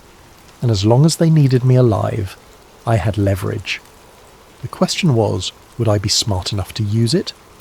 The men waiting for me on the surface were not what I'd expected. No black suits, no obvious weapons, no intimidating vehicles. Just 4 people in casual outdoor gear standing next to a couple of dusty SUVs that could have belonged to any group of desert hikers. The woman who had called down to me was perhaps 50 years old. with greying hair and the kind of weathered face that suggested she'd spent considerable time in harsh environments. She smiled as I climbed out of the bunker, but it was the smile of someone who held all the cards. Dr. Elena Vasquez, I presume. I'm Director Catherine Blackwood, and these are my colleagues. We've been looking forward to meeting you for quite some time. Let me guess, you're here to eliminate me like you did Vladimir Pokilko and the others. Blackwood shook her head. Actually, we're here to offer you a job. That was not what I'd been expecting. I stood there in the Nevada sand, holding a folder full of my father's research, trying to process what she'd just said. A job? Your father was brilliant, but he was also stubborn. He refused to see the bigger picture of what we were trying to accomplish. We're hoping you'll be more pragmatic. Blackwood gestured toward the SUVs. Why don't we get out of the sun while we talk? I think once you understand what's really happening, you'll realise we're on the same side. I didn't have much choice. I climbed into the air-conditioned vehicle, and Blackwood began explaining something that was even more disturbing than anything I'd discovered in my father's files. The Tetris project hadn't been a Soviet mind control experiment. It had been a joint operation between intelligence agencies from multiple countries, designed to study and eventually control the psychological effects of mass media and interactive entertainment. The Cold War was just theatre, Blackwood continued as we drove away from the bunker. The real cooperation was happening behind the scenes, between scientists and intelligence agencies who understood that the future of human control wouldn't be through military force or political oppression. It would be through voluntary psychological conditioning. She opened a tablet and showed me documents that made my father's research look primitive by comparison. Charts tracking the behavioural patterns of millions of people. Algorithms that could predict and influence individual decision-making with frightening accuracy. Maps showing the global deployment of conditioning technology through everything from social media platforms to educational software. Tetris was our proof of concept. We proved that people would voluntarily participate in their own psychological conditioning if the experience was packaged as entertainment. But that was just the beginning. We've now embedded these principles into every aspect of digital life. I stared at the data flowing across her screen. You're talking about billions of people. Exactly. And it's working beautifully. Crime rates are down, political extremism is manageable, social unrest is rare. People are more compliant, more productive, more satisfied with routine existence. We've created a more peaceful world. By turning people into programmable robots. Blackwood's expression hardened slightly. By giving people what they actually want: order, purpose, predictability. Most humans don't want the burden of complete free will, Elena. They want to be told what to do, how to think, what to value. We've simply made that process more efficient and more humane. The SUV pulled up to a small airfield where a private jet was waiting. Blackwood continued her recruitment pitch as we walked toward the plane. Your father developed countermeasures to our conditioning protocols, but he never understood that those countermeasures would cause more harm than good. Imagine if we suddenly removed all the psychological frameworks that keep society stable. Imagine billions of people suddenly experiencing complete cognitive freedom after decades of guided thinking. The chaos would be unprecedented. She was right, and I knew it. My father's liberation protocol wouldn't just free people from conditioning, it would strip away the mental structures that many people relied on for basic functioning. The cure might be worse than the disease. So why do you need me? I asked. Because the old researchers kept developing resistance. They couldn't accept that humanity needed guidance. We had to retire them.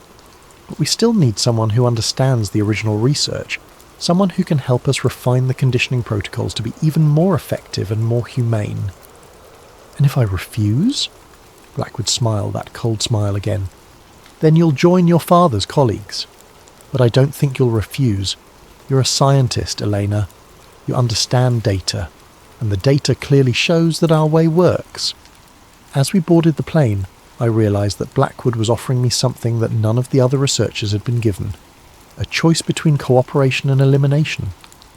But it wasn't really a choice at all.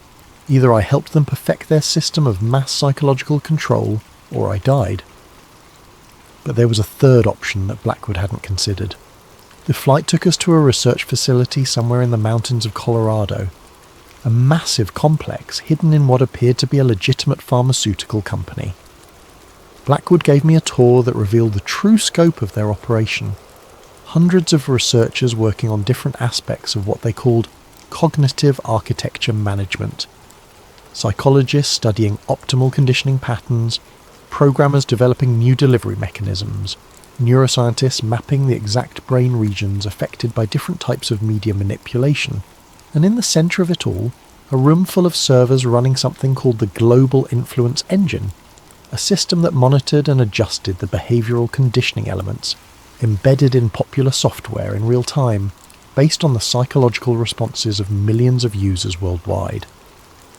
We can influence the mood of entire populations, Blackwood explained as we watched technicians adjusting parameters on massive displays, reduce anxiety during economic uncertainty, increase compliance during political transitions, even modify consumer behaviour to prevent market instabilities.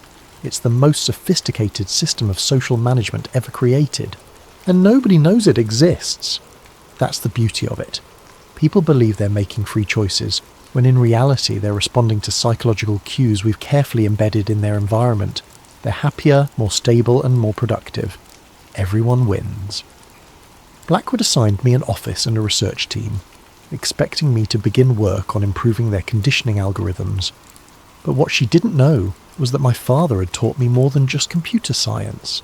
He'd also taught me how to be patient, how to observe, and how to wait for the right moment to act. For 3 weeks, I played the part of the cooperative new researcher. I attended meetings, reviewed data, and even contributed some minor improvements to their tracking systems. But all the while, I was studying their network architecture, learning how their systems connected to the outside world, and most importantly, figuring out how to deploy my father's liberation protocol through their own distribution channels. The irony was perfect. I could use their global influence system to deliver a worldwide antidote to their psychological conditioning. But I would only get one chance, and if I failed, both the Liberation Protocol and I would be eliminated permanently. The opportunity came during a system upgrade. For approximately 6 hours, all conditioning algorithms would be offline while technicians installed new hardware. During that window, I would have access to the core servers without any monitoring or automatic countermeasures. I waited until 3 a.m, when the facility was mostly empty except for security guards and a skeleton crew of technicians. Then I made my way to the server room using access codes I'd memorized during my tour. The Liberation Protocol was stored on an encrypted drive I'd hidden inside a false bottom of my laptop case. As I connected it to the primary server, I thought about my father and all the researchers who died to keep this technology from being misused. The upload would take 45 minutes during which I would be completely vulnerable if anyone discovered what I was doing. But as the progress bar slowly filled, I realized something that made my blood run cold. The upload was proceeding too smoothly. No security alerts, no system resistance, no automatic countermeasures. They had known exactly what I was planning to do. The lights in the server room suddenly came on, and Director Catherine Blackwood walked in accompanied by 2 security guards. She didn't look surprised or angry. She looked satisfied. "Right on schedule," she said, checking her watch. 43 minutes into the upload, just as our behavioural models predicted. I stared at her, my hand still on the keyboard. "You knew?" "Of course we knew. We've been monitoring your psychological profile since the moment you received that first package. Every decision you've made, every move you've planned, has been the result of carefully crafted stimuli, designed to bring you to exactly this moment." Blackwood walked over to one of the server displays where I could see the Liberation Protocol spreading through their global network. But instead of dismantling their conditioning systems, it was being analysed, categorised, and absorbed into them. "Your father's countermeasures are brilliant," she continued, "but he made one crucial error. He assumed that resistance to conditioning was inherently good. What he didn't realise is that resistance itself can be conditioned, controlled, and directed toward desired outcomes. You're using the Liberation Protocol to make the conditioning stronger. We're using it to create the illusion of liberation while actually deepening the control. People who experience your father's cognitive freedom will believe they're thinking independently, when in reality they'll be following an even more sophisticated set of psychological directives. It's the perfect evolution of our system. I felt sick as I watched my father's life's work being perverted into exactly the kind of tool he'd been trying to fight against. But Blackwood wasn't finished. The best part is that we didn't force you to help us. You chose to do this. Just like millions of people choose to play games that condition their minds, choose to use apps that monitor their behaviour, choose to participate in systems that gradually erode their autonomy. Free will is an illusion, Elena. People always choose the path that provides the most psychological comfort, even when that path leads to their own subjugation. What happens to me now? Blackwood smiled. Now you get to make one final choice. You can join our research team permanently, with the knowledge that your father's work will be used to create a more stable and peaceful world. Or you can be eliminated, and your father's work will be used anyway. But either way, the system continues. I looked at the server display, watching as the Liberation Protocol was completely integrated into their global influence engine. Decades of my father's research, perverted into a tool for even more sophisticated mind control. But as I stared at those screens, I noticed something that Blackwood and her team had missed. The Liberation Protocol wasn't just being absorbed, it was also learning. My father had designed it to adapt and evolve, to become more effective as it encountered new forms of conditioning. And in this environment, surrounded by the most advanced psychological manipulation technology ever created, the protocol was evolving very quickly indeed. "I'll need some time to consider your offer," I said carefully. "Of course, we'll talk again tomorrow." As the security guards escorted me back to my quarters, I tried not to smile. Blackwood thought she'd won, but she'd made the same mistake that every authoritarian system eventually makes. She'd underestimated the power of genuine human resistance to adapt and overcome any form of control, no matter how sophisticated. My father hadn't just created a tool to fight conditioning. He'd created a tool that could learn to fight any conditioning, including forms of conditioning that didn't even exist yet. And now that tool was loose inside the most powerful psychological manipulation system in human history. 3 months later, I was working as a voluntary consultant for Blackwood's organisation, helping them refine their conditioning algorithms while secretly monitoring the evolution of my father's Liberation Protocol within their systems. The changes started small. Users of conditioned software began reporting unusual dreams, moments of clarity where they questioned their digital habits, sudden impulses to turn off their devices and think independently. Blackwood's team dismissed these reports as minor glitches that could be easily corrected, but the effects continued to spread and intensify. The Liberation Protocol was learning to disguise itself as part of the conditioning system, while actually creating micro moments of cognitive freedom. Brief instances where people could see through the psychological manipulation they were experiencing. Most people ignored these moments, just as Blackwood had predicted. The comfort of guided thinking was too appealing to abandon. But a small percentage of the population began to pay attention, to question what they were experiencing, to seek out others who were having similar moments of clarity. I started receiving messages through encrypted channels, people who had somehow tracked down my identity and wanted to know if I understood what was happening to them, researchers who had noticed anomalies in their data, programmers who had found unexpected code in their systems. The resistance was growing, organically and spontaneously, exactly as my father had hoped. But Blackwood's organisation was growing too, constantly developing new forms of conditioning, new ways to maintain control over an increasingly complex global population. The war between psychological freedom and technological control was escalating, and the outcome was far from certain. As I write this, I can feel the conditioning algorithms trying to influence my thoughts, trying to guide me toward compliance and acceptance. But I can also feel my father's Liberation Protocol fighting back, creating space for independent thought and genuine choice. The blocks are still falling, but now I know I don't have to let them control where they land. The game is far from over, and for the first time since this all began, I believe we have a chance to win. But that's a story for another time, because some puzzles take more than one lifetime to solve, and some battles have to be fought by each generation in their own way. The question isn't whether humanity will remain free, it's whether we'll choose to be free. And that choice ultimately can't be conditioned or controlled by any system, no matter how sophisticated. It can only be made by individuals, one person at a time, one moment of clarity at a time, one act of resistance at a time. The real Tetris effect isn't about seeing falling blocks when you close your eyes. It's about recognizing the patterns that others try to impose on your mind and choosing to create your own instead.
Before we begin, I just wanted to thank Todd Rockwell for this story idea. We're doing our best to make sure we hit all of your amazing ideas. Now let's begin tonight's story. They told you it was about weapons of mass destruction.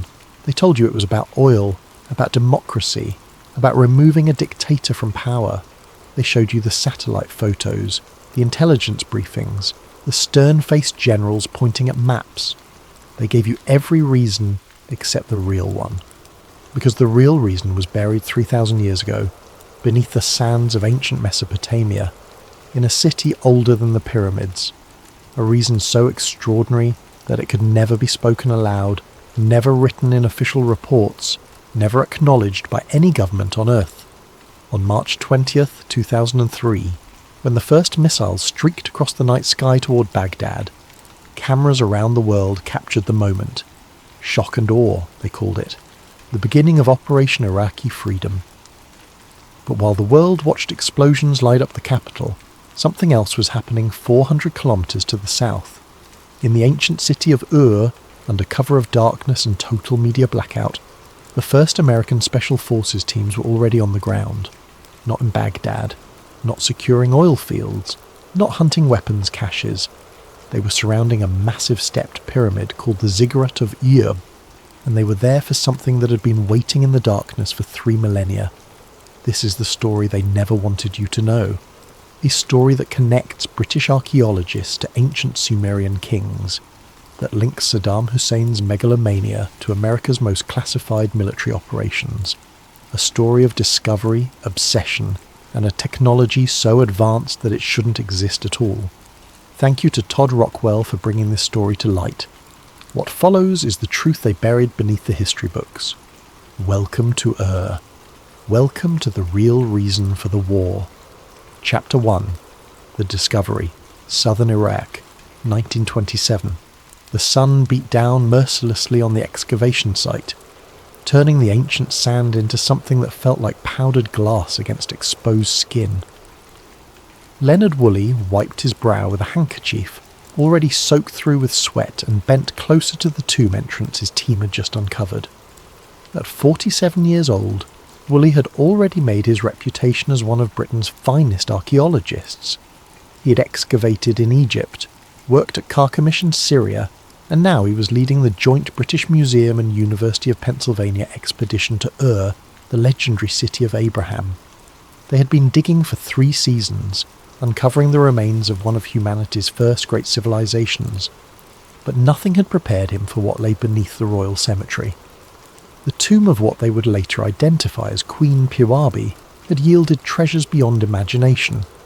Gold headdresses, lapis lazuli beads, silver harps with gold bulls' heads, the skeletal remains of attendants who had apparently followed their queen into death with cups of poison still clutched in their bony fingers. It was a find that would make headlines around the world, but it was what Woolley found in a sealed chamber beneath the main burial that troubled him. His assistant, a young man named Thomas, called out from the darkness of the tomb entrance.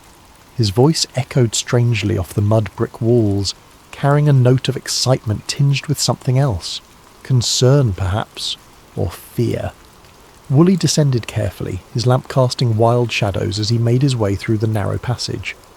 The air grew cooler as he went deeper, and there was a smell he couldn't quite place. Not the mustiness of ancient death or the mineral scent of disturbed earth. Something else. Something almost metallic. Thomas stood at the entrance to the lower chamber, his face pale despite his desert tan. He held up a fragment of something that caught the lamplight in a way that made Woolley's breath catch. It was metal, but like no metal that should exist in a tomb dated to approximately 2600 BC. The fragment was roughly triangular, about the size of a man's palm, and its surface had a peculiar quality.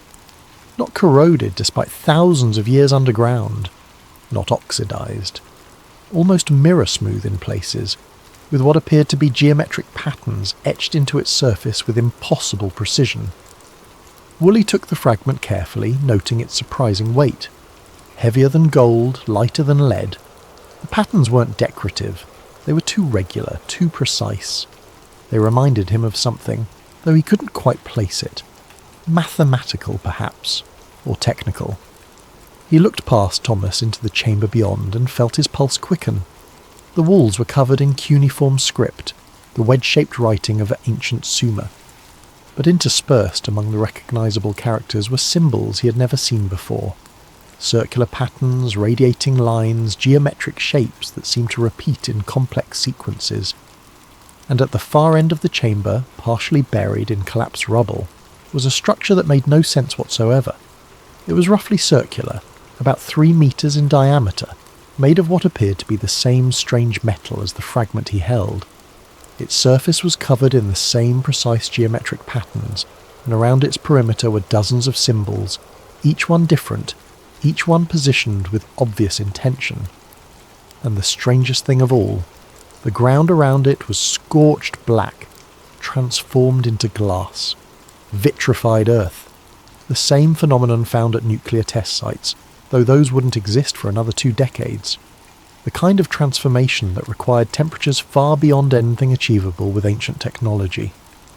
Woolley spent the next 3 days in that chamber, documenting everything with meticulous care. He took photographs, made detailed drawings, catalogued every artifact. He copied the strange inscriptions, noting their positions relative to the circular structure. He collected samples of the vitrified earth and more fragments of the inexplicable metal. His field notes from those days still exist, though they were sealed by the British Museum shortly after his return to London and remain classified to this day. But copies exist, passed through back channels, studied by those with the clearance and the need to know. In them, Woolley describes the metal fragments as being of unknown composition, resistant to all attempts at chemical analysis with the equipment available to him. He notes that the vitrified earth contains elements that seem anomalous for the region. He describes finding what appears to be a deliberate arrangement of the strange symbols and patterns that suggest some kind of sequence or code. And in the final entry before the section ends abruptly, he writes something that would haunt subsequent researchers for decades. The circular structure appears to be a threshold of some kind. Its purpose remains unclear, but the inscription suggests it was considered a pathway to the realm of the gods. The evidence of extreme heat indicates it may have been activated at some point in antiquity. Further study is urgently required. That further study never happened, at least not officially. Within weeks of Woolley's return to England, the chamber was quietly reburied. The excavation focused on other areas of the site. The strange metal fragments and vitrified earth samples were sent to London, where they disappeared into the vast collections of the British Museum. The photographs and detailed drawings were removed from the public record. When asked about the lower chamber years later, Woolley would claim it had been empty, already looted in antiquity. The official excavation reports make no mention of strange metals or impossible artifacts. The circular structure, the vitrified earth, the unknown symbols, all of it vanished from the historical record as if it had never existed. But someone, somewhere, had taken note. Because the files were sealed with a notation that appeared on only the most sensitive documents in British government archives: national security interest. The question was, whose national security? And what exactly had Leonard Woolley found beneath the sands of Ur that was so dangerous it had to be hidden from the world? The answer would remain buried for another 50 years. Chapter 2. The Obsession. Baghdad, Iraq, 1979. Saddam Hussein stood on the balcony of the Republican Palace and looked out over the city that would become his kingdom. At 42 years old, he had just manoeuvred himself into the presidency through a combination of political cunning and ruthless elimination of rivals. Iraq was his now, to shape as he saw fit. But Saddam did not see himself as merely another modern dictator. In his mind, he was the heir to a legacy that stretched back thousands of years, to the very dawn of civilization itself. He was Nebuchadnezzar reborn, the modern incarnation of the great Babylonian king who had built empires and defied the world. This was not metaphor to him. This was truth. Within months of taking power, Saddam initiated an ambitious program to reconstruct the ancient sites of Mesopotamia. Millions of dollars poured into archaeological projects across Iraq. The ruins of Babylon were to be rebuilt, brick by brick, with each brick stamped with his name, just as Nebuchadnezzar had done millennia before. The ziggurat of Ur would be restored. The glory of ancient Iraq would rise again under his rule. But there was another reason for his interest in the ancient sites, one that few people knew about and even fewer understood. Saddam had obtained copies of certain documents, British documents sealed and classified, that had made their way through various intelligence channels into Iraqi hands. Documents that described Leonard Woolley's discoveries at Ur in meticulous detail. Documents that spoke of impossible artifacts and mysterious structures buried beneath the ancient city. And Saddam, who saw himself as the rightful heir to Mesopotamian greatness, wanted what the ancients had possessed. Wanted the power that had allowed them to build a civilization so advanced it was remembered as the cradle of human culture. Wanted the secrets that had been hidden from the world for 3,000 years. CIA reports from this period, many now declassified, show that American intelligence was well aware of Saddam's obsession. One memo from 1982 notes with barely concealed amusement that the Iraqi president genuinely believed he was the reincarnation of Nebuchadnezzar. Another from 1985 expresses concern about his spending on archaeological projects, questioning whether these might have a military application. But it was a report from 1988 that should have raised more alarm bells than it did. A field agent's observation that Iraqi excavation teams at Ur were working in areas that had supposedly been thoroughly explored and documented decades earlier. That they were digging deep, far deeper than any legitimate archaeological investigation would require. That the sites were surrounded by military security far in excess of what would be needed to protect historical artifacts. The memo suggested that Saddam might be searching for something specific, something he believed would give him an advantage. The memo was filed, noted, and largely forgotten. Until 1991. Kuwait, February 1991. The Gulf War was in its final days. Iraqi forces were in full retreat, the much-vaunted Republican Guard decimated by coalition air power and the overwhelming technological superiority of American forces. General Norman Schwarzkopf coordinated the ground campaign from his command centre, watching as victory became inevitable. But as coalition forces advanced into Iraqi territory, they began encountering something unexpected. Not resistance exactly, not military formations preparing for battle, but excavation teams, dozens of them, working frantically at archaeological sites across southern Iraq. Most were at sites near Ur. American troops who secured these sites found them defended not by regular army units, but by Republican Guard special forces, Saddam's most elite troops. They found sophisticated drilling equipment, ground-penetrating radar, electromagnetic survey instruments. They found maps and documents written in a mix of Arabic and what appeared to be ancient cuneiform. They found evidence of excavations going down 30, 40, even 50 metres below the surface, and they found the Iraqi teams trying desperately to destroy their own records before retreating. General Schwarzkopf received reports about these discoveries and immediately classified them at the highest level. He sent an encrypted message back to Washington that contained only one line, but it was a line that would echo through the corridors of power for the next 12 years. They were not digging for oil. The recovered documents and equipment were shipped back to the United States under total secrecy. The excavation sites were photographed, documented, and then deliberately collapsed and buried. The American troops who had secured them were reassigned, scattered to different units, made to sign non-disclosure agreements that came with dire warnings about the consequences of breaking them. And in classified briefing rooms in Washington, analysts began piecing together what Saddam had been searching for, what he might have found, and whether whatever lay beneath Ur was dangerous enough to warrant action. The conclusion was unanimous. They needed to know more. They needed to understand what Saddam had discovered, and most importantly, they needed to make absolutely certain that whatever was buried beneath those ancient sands never fell into the wrong hands. But in 1991, with the war over and Saddam still in power, there was nothing they could do. They had to wait. They had to watch. They had to be ready to act when the opportunity came. That opportunity would come 12 years later, and when it did, they would be prepared. Chapter 3. The Blackout. Tel Al-Ubaid, Iraq, August 1998. The small village of Tel Al-Ubaid sat 6 kilometres from the ruins of Ur, a collection of mud brick houses that had stood in various forms for thousands of years. Its inhabitants were farmers and shepherds, people who lived much as their ancestors had, connected to the land and the endless rhythms of the desert. On the night of August 19th, 1998, that ancient rhythm was violently interrupted. It began just after sunset.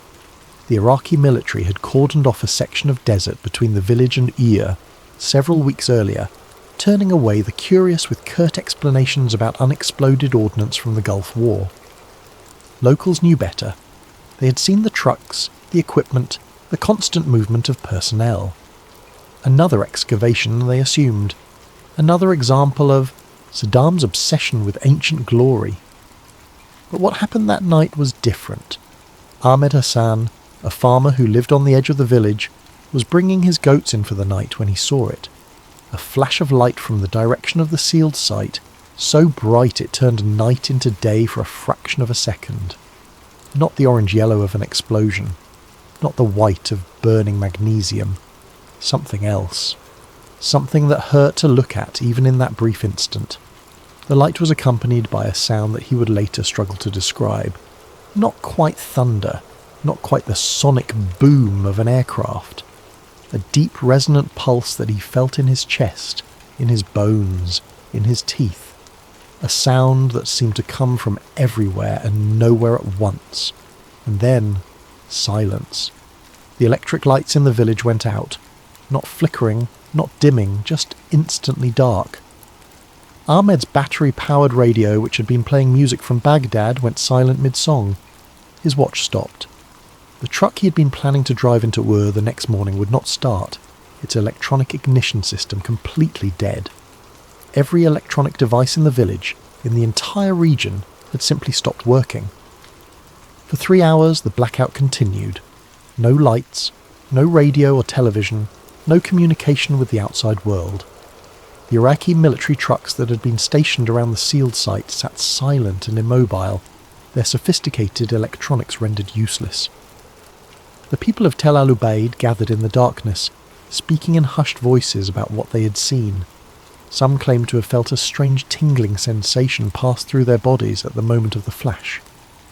Others reported that animals had behaved strangely in the hours leading up to the event, restless and agitated as if sensing something humans could not. And then, just as suddenly as it had begun, it ended. Power returned. Radios crackled back to life. Watches that had been stopped started running again, though none of them showed the correct time. By morning, Iraqi military forces had descended on the village. They questioned everyone, their questions pointed and specific. What exactly had you seen? What had you felt? Had you approached the sealed site? Had you told anyone outside the village about what happened? The message was clear. This had never happened. The flash of light, the blackout, the strange effects on electronics, all of it was to be forgotten, never mentioned again. Those who seemed inclined to talk found themselves facing implied threats about the safety of their families. But you cannot completely silence a village. Stories spread, whispered from person to person, carried by travellers to other towns. Within weeks, rumours of the event had reached Iraqi intelligence services, and from there, inevitably, to foreign intelligence agencies monitoring the region. Orbital assets, same night. 300 kilometres above Iraq, a KH-11 reconnaissance satellite pursued its endless orbit around Earth. Officially, these satellites were used to photograph military installations, track troop movements, and provide intelligence on weapons programs. They were among America's most closely guarded technological secrets, capable of resolving objects on the ground smaller than a license plate. But the KH-11 satellites had other capabilities that were even more secret. They carried instruments designed to detect unusual electromagnetic signatures, radiation spikes, and other phenomena that might indicate nuclear weapons tests or other strategic threats. On the night of August 19, 1998, the satellite passing over southern Iraq registered something that sent automatic alerts cascading through multiple intelligence agencies. A massive electromagnetic pulse, centred on coordinates that placed it precisely at the ancient site of Ver. The signature was unlike anything in the system's database, too focused to be a nuclear detonation, too powerful to be conventional electronics failure, too brief to be a sustained power surge. More remarkably, the satellite itself had been affected. For approximately 12 seconds, its systems had experienced interference that temporarily disrupted data transmission. The backup systems had automatically compensated, but the primary instruments had detected what could only be described as a directional energy wave passing through its position in orbit. Within an hour, analysts at the National Reconnaissance Office were reviewing the data. Within 2 hours, the satellite had been repositioned, not to its next scheduled surveillance target, not to monitor known military installations or weapons facilities, but to maintain continuous observation of a 6 square kilometre area centred on the ancient city of Ur. The repositioning was logged in classified records that would not be declassified for decades. The reason given was need for enhanced intelligence gathering, but those who knew what to look for could see the truth. This was not routine surveillance. This was something different. This was a watch, a vigil, a wait to see what would happen next. In the Pentagon, in CIA headquarters at Langley, in classified briefing rooms known only to those with the highest clearances, conversations began. Quiet conversations, careful conversations, conversations about ancient civilizations and impossible artifacts, about electromagnetic pulses that defied explanation, about what might lie beneath the sands of Iraq, and about what would need to be done if Saddam Hussein actually succeeded in activating whatever it was he had found. The clock was ticking. They did not know how much time they had, but they knew one thing with certainty. Whatever was happening in Iraq, it could not be allowed to continue. The question was no longer if they would act. It was when. Chapter 4. Operation Iraqi Freedom, March 20th, 2003. The world watched as shock and awe began. 2,000 bombs and missiles in the opening. Hours. Baghdad's night sky lit up with explosions and tracer fire. Embedded journalists transmitted live footage of American military might unleashed. The war, they said, had begun, but they were wrong. The war had begun hours earlier, in a place the cameras would never see. At 200 hours, 4 Black Hawk helicopters crossed into Iraqi airspace from Kuwait, flying low and dark under the desert stars. They carried members of Delta Force, America's most elite special operations unit, along with personnel who were not wearing uniforms and carried no military identification. Technical specialists, scientists, People who knew exactly what they were looking for and what to do with it when they found it. Their destination was not Baghdad. It was not the suspected weapons facilities in the north. It was not the Republican Guard positions defending the capital. It was Ur. The helicopters set down in the darkness 300 metres from the ziggurat. The Special Forces teams moved out immediately, securing a perimeter with practiced efficiency. Iraqi guards at the site, caught completely off guard by the speed and silence of the assault, surrendered without resistance. Within 15 minutes, the entire archaeological complex was under American control. This was more than 6 hours before the first bombs fell on Baghdad. More than 8 hours before major combat operations officially began. But for the teams on the ground at Ur, the operation had already achieved its primary objective: secure the site, ensure nothing could be destroyed or moved, and most critically, make certain that whatever Saddam had been excavating remained intact and under American control. Within 48 hours, as the world's attention remained fixed on the spectacular destruction being broadcast from Baghdad, something remarkable was happening 400 kilometres to the south. More troops arrived at Ur, not combat units but engineers and technicians. Heavy equipment was brought in under cover of darkness. A no-fly zone was established over the site, enforced by fighter aircraft that would engage any aircraft, friendly or hostile, that violated the restricted airspace.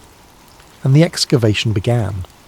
But while Ur received this extraordinary attention, something else was happening in Baghdad that would later be cited as evidence of American incompetence or indifference. The Iraqi National Museum, home to priceless artifacts from humanity's first civilizations, was left completely unguarded.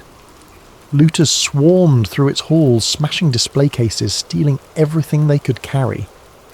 Over 170,000 artifacts disappeared. Cylinder seals, cuneiform tablets, gold jewellery, statues, reliefs, entire collections that represented thousands of years of human history. The international community expressed outrage. How could American forces protect oil facilities, but not irreplaceable cultural treasures? But those who understood what was really happening saw the truth. The looting was not an oversight. It was a distraction.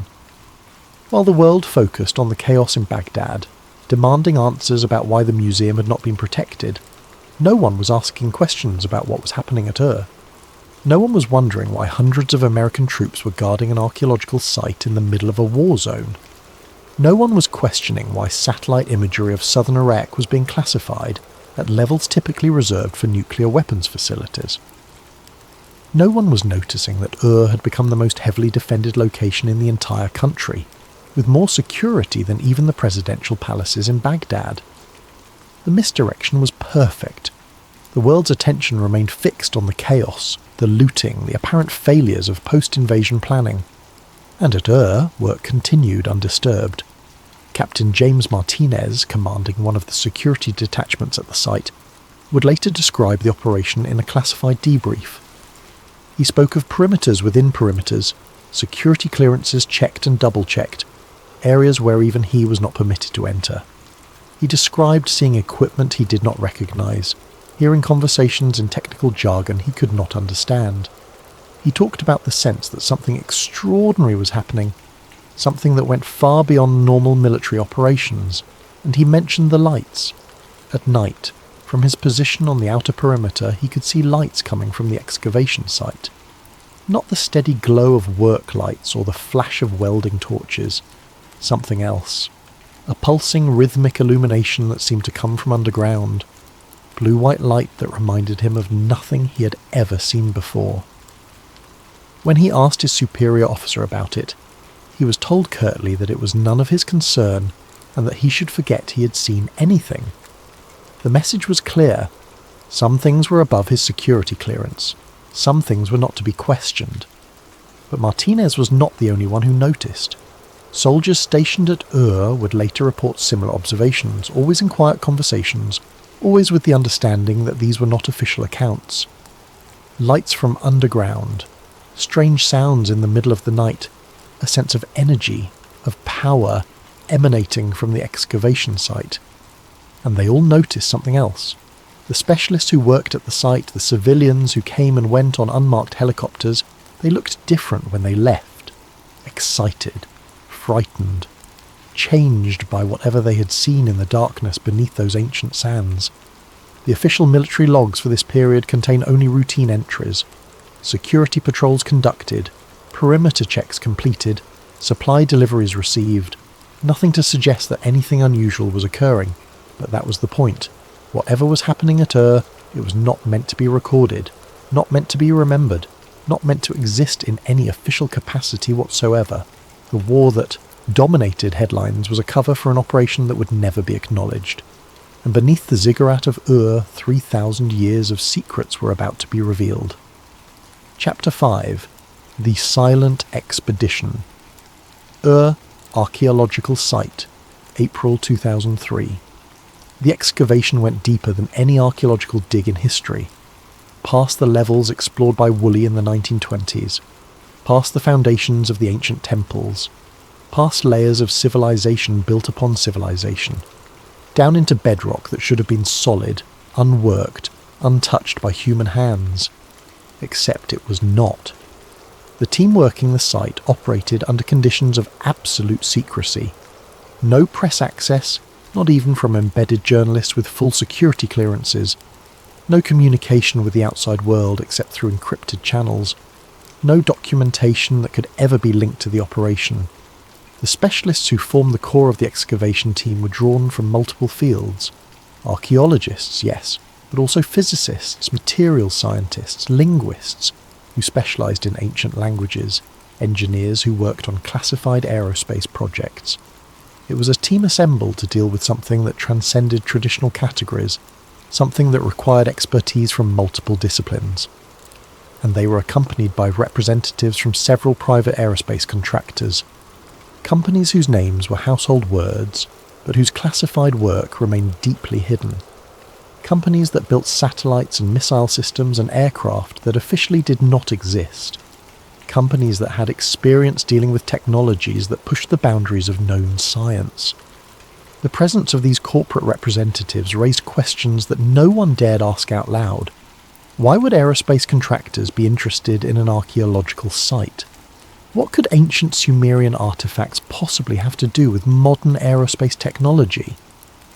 The answer lay 40 metres beneath the surface, in a chamber that Iraqi excavation teams had reached but not fully explored before the invasion.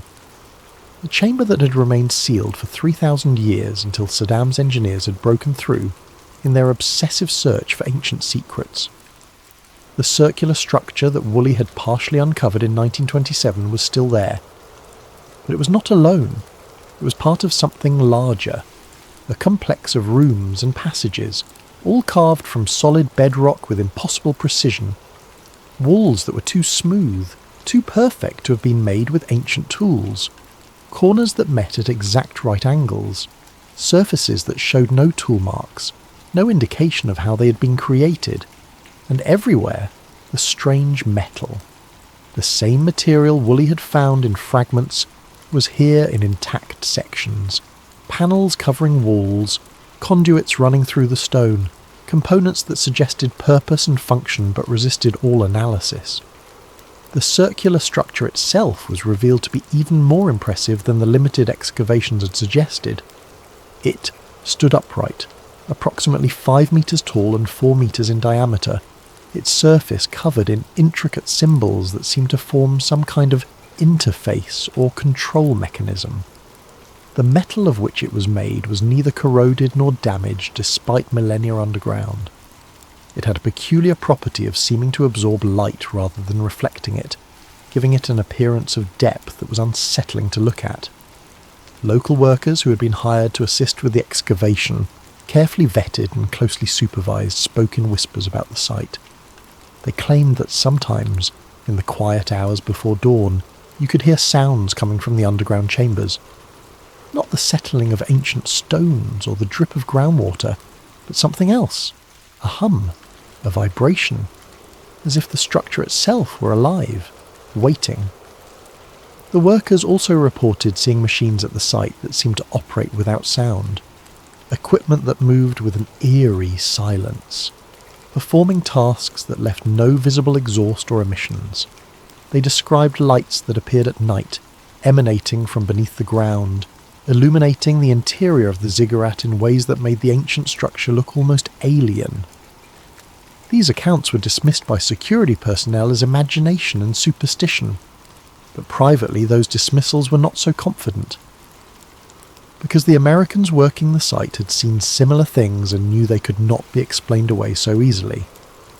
Electromagnetic readings from the site were unlike anything in the scientific literature, patterns of energy that seemed to pulse in regular intervals, as if something were drawing power from an unknown source. Magnetic field anomalies that defied conventional physics, temperature variations that had no obvious cause. Most disturbing were the effects reported by personnel who spent extended periods in the underground chambers. Headaches, disorientation, a sense of being watched, dreams that seemed more vivid than normal, filled with symbols and patterns that matched those found on the circular structure. Medical staff attached to the operation documented these symptoms but could find no physical cause. Brain scans showed normal activity. Blood work revealed nothing unusual, yet the effects persisted, and they were consistent across multiple individuals with no prior connection to each other. The linguists made progress in deciphering the inscriptions found throughout the complex. Most were in recognizable Sumerian cuneiform, describing the structure as a gift from the gods, a pathway to realms beyond human understanding. But interspersed among the familiar script were other symbols, more abstract and mathematical in nature, that seemed to form instructions or coordinates. One inscription, carved into the wall of the central chamber, was particularly significant. Roughly translated, it read, "The threshold opens when the key is turned and the pattern is complete. Beyond lies the realm of the Anunnaki, the lords who descended from the stars. Those who pass through shall see wonders and terrors alike. Heed this warning. What is opened cannot easily be closed. The Anunnaki."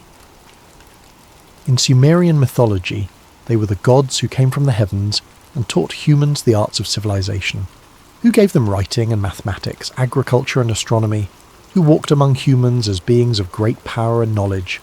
But what if they were not mythology? What if they were memory, distorted by time but preserving some essential truth about visitors from beyond who had come to Earth in humanity's dawn? And what if this structure, this impossible artifact buried beneath was something they had left behind? Not a temple, not a tomb, but a device. A technology so advanced that it had been mistaken for divine power by those who witnessed it. The aerospace contractors understood immediately what they were looking at. The circular structure was not decorative, it was functional. The symbols were not religious iconography, they were an interface, a control system for a technology that humanity should not possess. And Saddam Hussein had been trying to activate it. Chapter 6. The event that never hit the news. May 7th, 2003. Zhou 347 hours. Local time. Lieutenant Commander Sarah Mitchell was aboard the USS Abraham Lincoln, monitoring global communications traffic from her station in the ship's signals intelligence compartment. It was routine work, the endless task of sorting through thousands of transmissions searching for anything of strategic importance. At precisely 347 hours, her screens went blank. Every screen, every system, satellite communications, radio traffic, GPS navigation, encrypted military channels, all of it just stopped. The command centre fell silent as personnel stared at dead equipment, trying to comprehend what they were seeing. 19 minutes. That is how long the blackout lasted. For 19 minutes, every GPS satellite in orbit stopped transmitting.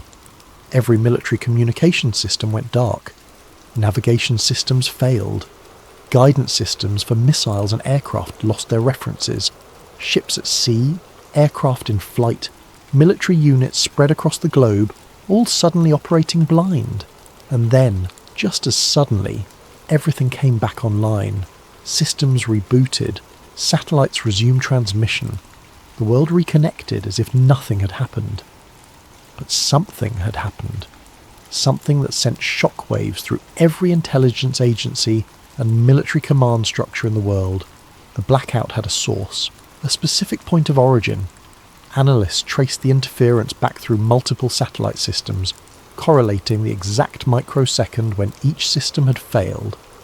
The mathematics were complex, but the conclusion was indisputable.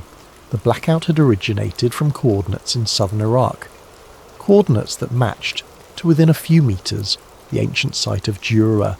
Freedom of Information Act requests filed years later would eventually force the release of heavily redacted documents about this event. The documents confirm that a significant electromagnetic disruption occurred on May 7, 2003. They acknowledge that GPS services were interrupted globally for approximately 19 minutes. They note that the source of the disruption was traced to Iraq, but the documents refuse to specify the exact location. They refuse to explain what caused the disruption. They refuse to acknowledge any connection to the archaeological excavations taking place at Ur. The public never learned about the event. News media, focused on the ongoing war and its chaotic aftermath, never reported the mysterious 19-minute blackout. If they noticed GPS irregularities or communication problems, they attributed them to the expected difficulties of military operations in a war zone. But within classified circles, the event triggered immediate action. 3 scientists were identified within hours and flown to Iraq under alias identities. They travelled on private aircraft, their names appearing on no passenger manifests, their movements documented nowhere in official records. They were specialists in fields that could not be disclosed, experts in technologies that officially did not exist. All 3 were given access to the site at Ur. All 3 spent time in the underground chambers, examining the circular structure and the mysterious complex surrounding it. All 3 provided classified briefings to officials whose names have never been released. And one of them, a physicist who had worked on classified projects related to electromagnetic pulse weapons and exotic propulsion systems, never returned to his previous life. His name was Marcus Reeves, and before May 2003 he had been a prominent figure in his field. He had published papers, attended conferences, taught graduate students at a prestigious university. His work was respected, his expertise sought after. After his visit to Ur, Marcus Reeves simply vanished from public view. His university was told he had accepted a position with a private research institute. His family was told his work had become classified and that he could not maintain regular contact. His colleagues were given vague explanations about national security and sensitive projects. Attempts to locate him in the years following his disappearance were unsuccessful. No public records, no tax returns, no credit card usage, nothing. It was as if Marcus Reeves had ceased to exist. What had he seen in those underground chambers? What had he learned that required his complete removal from public life? The answers remain hidden behind walls of classification that show no signs of coming down. But the event itself, the 19 minutes when global communications went dark, stands as undeniable proof that something happened at Ur, something that affected systems across the entire planet, something that required the immediate response of the most highly classified scientific expertise America could muster. In the weeks following the event, activity at the site intensified. More personnel arrived, more equipment was brought in, the security perimeter was expanded, the no-fly zone was reinforced, and deep beneath the surface, work continued on understanding and, if necessary, containing whatever technology had been activated that night.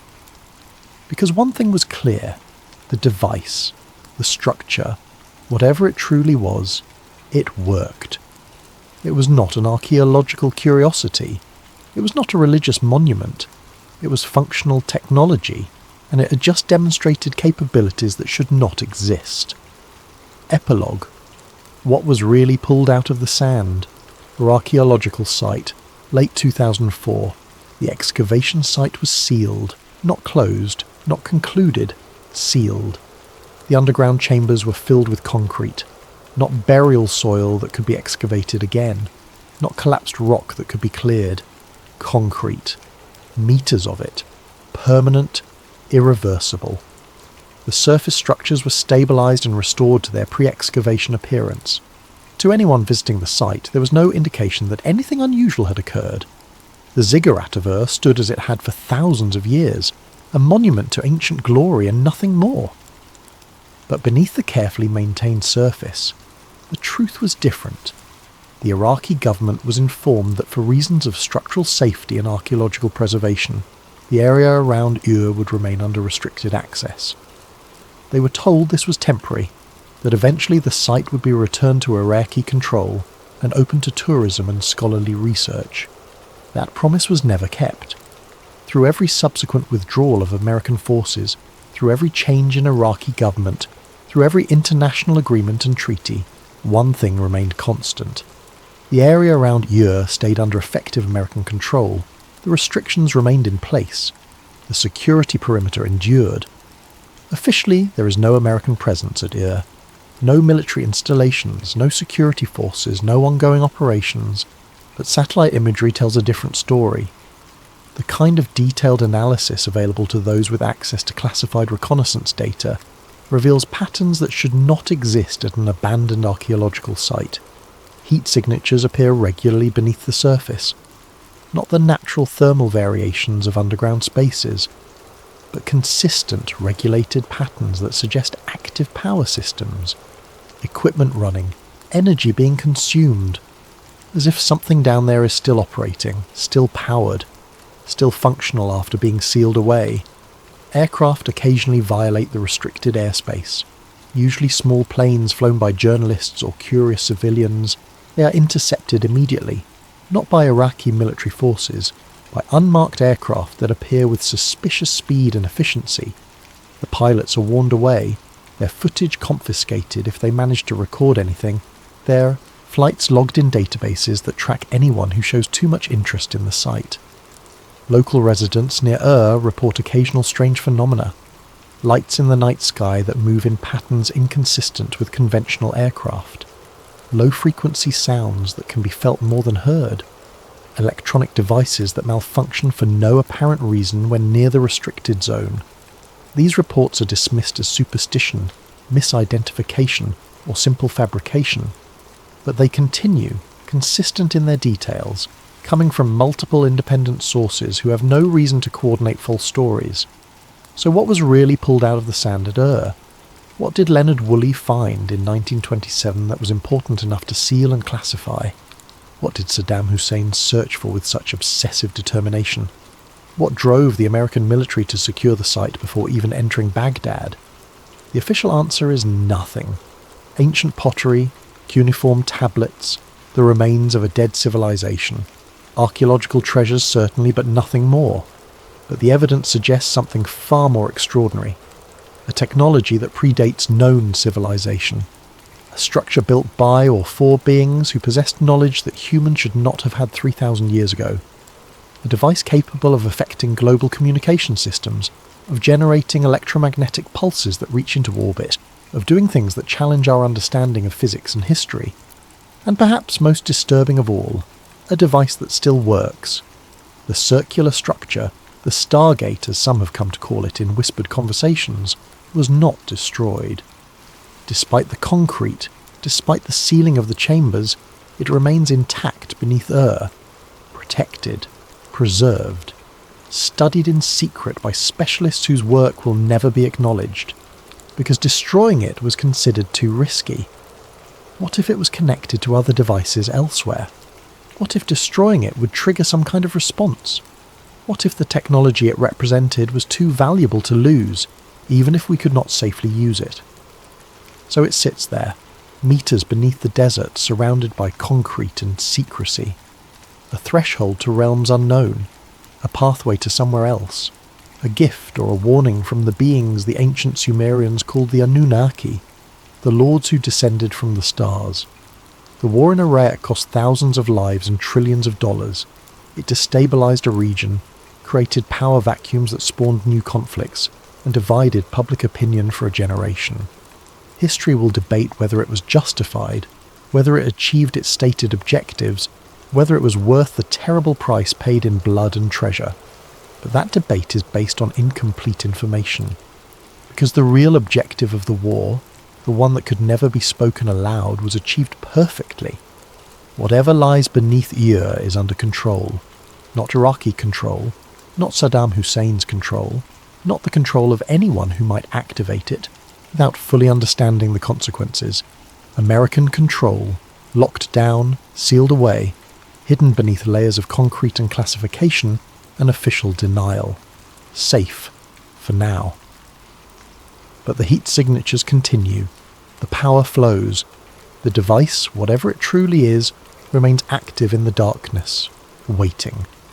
And one day perhaps someone will decide that the risk is worth the reward, that the knowledge to be gained outweighs the dangers, that humanity is ready to activate what ancients built and see where that threshold truly leads. When that day comes, we will learn the final truth about the Stargate of Ur. But until then, it remains hidden beneath the sands of Iraq, a secret buried within a secret. The real reason for a war that the world thought it understood, and perhaps, in the end, that is exactly where it should stay.